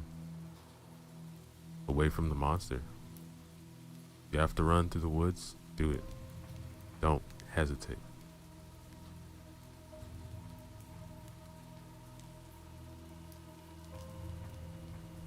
The flapping of wings came again. Jake braced himself near the pumps and readied the gun along with the matches. The creature came down top of the building. It let out a terrifying screech. Then he could hear its steps along the roof. All right, girls, be ready. They just nodded and waited beside the front door. The creature was taking its time. The steps sounded carefully, calculated. Jake's heart was beating. It wanted to jump out of his chest. The girls were terrified, but eager to get the hell out of there.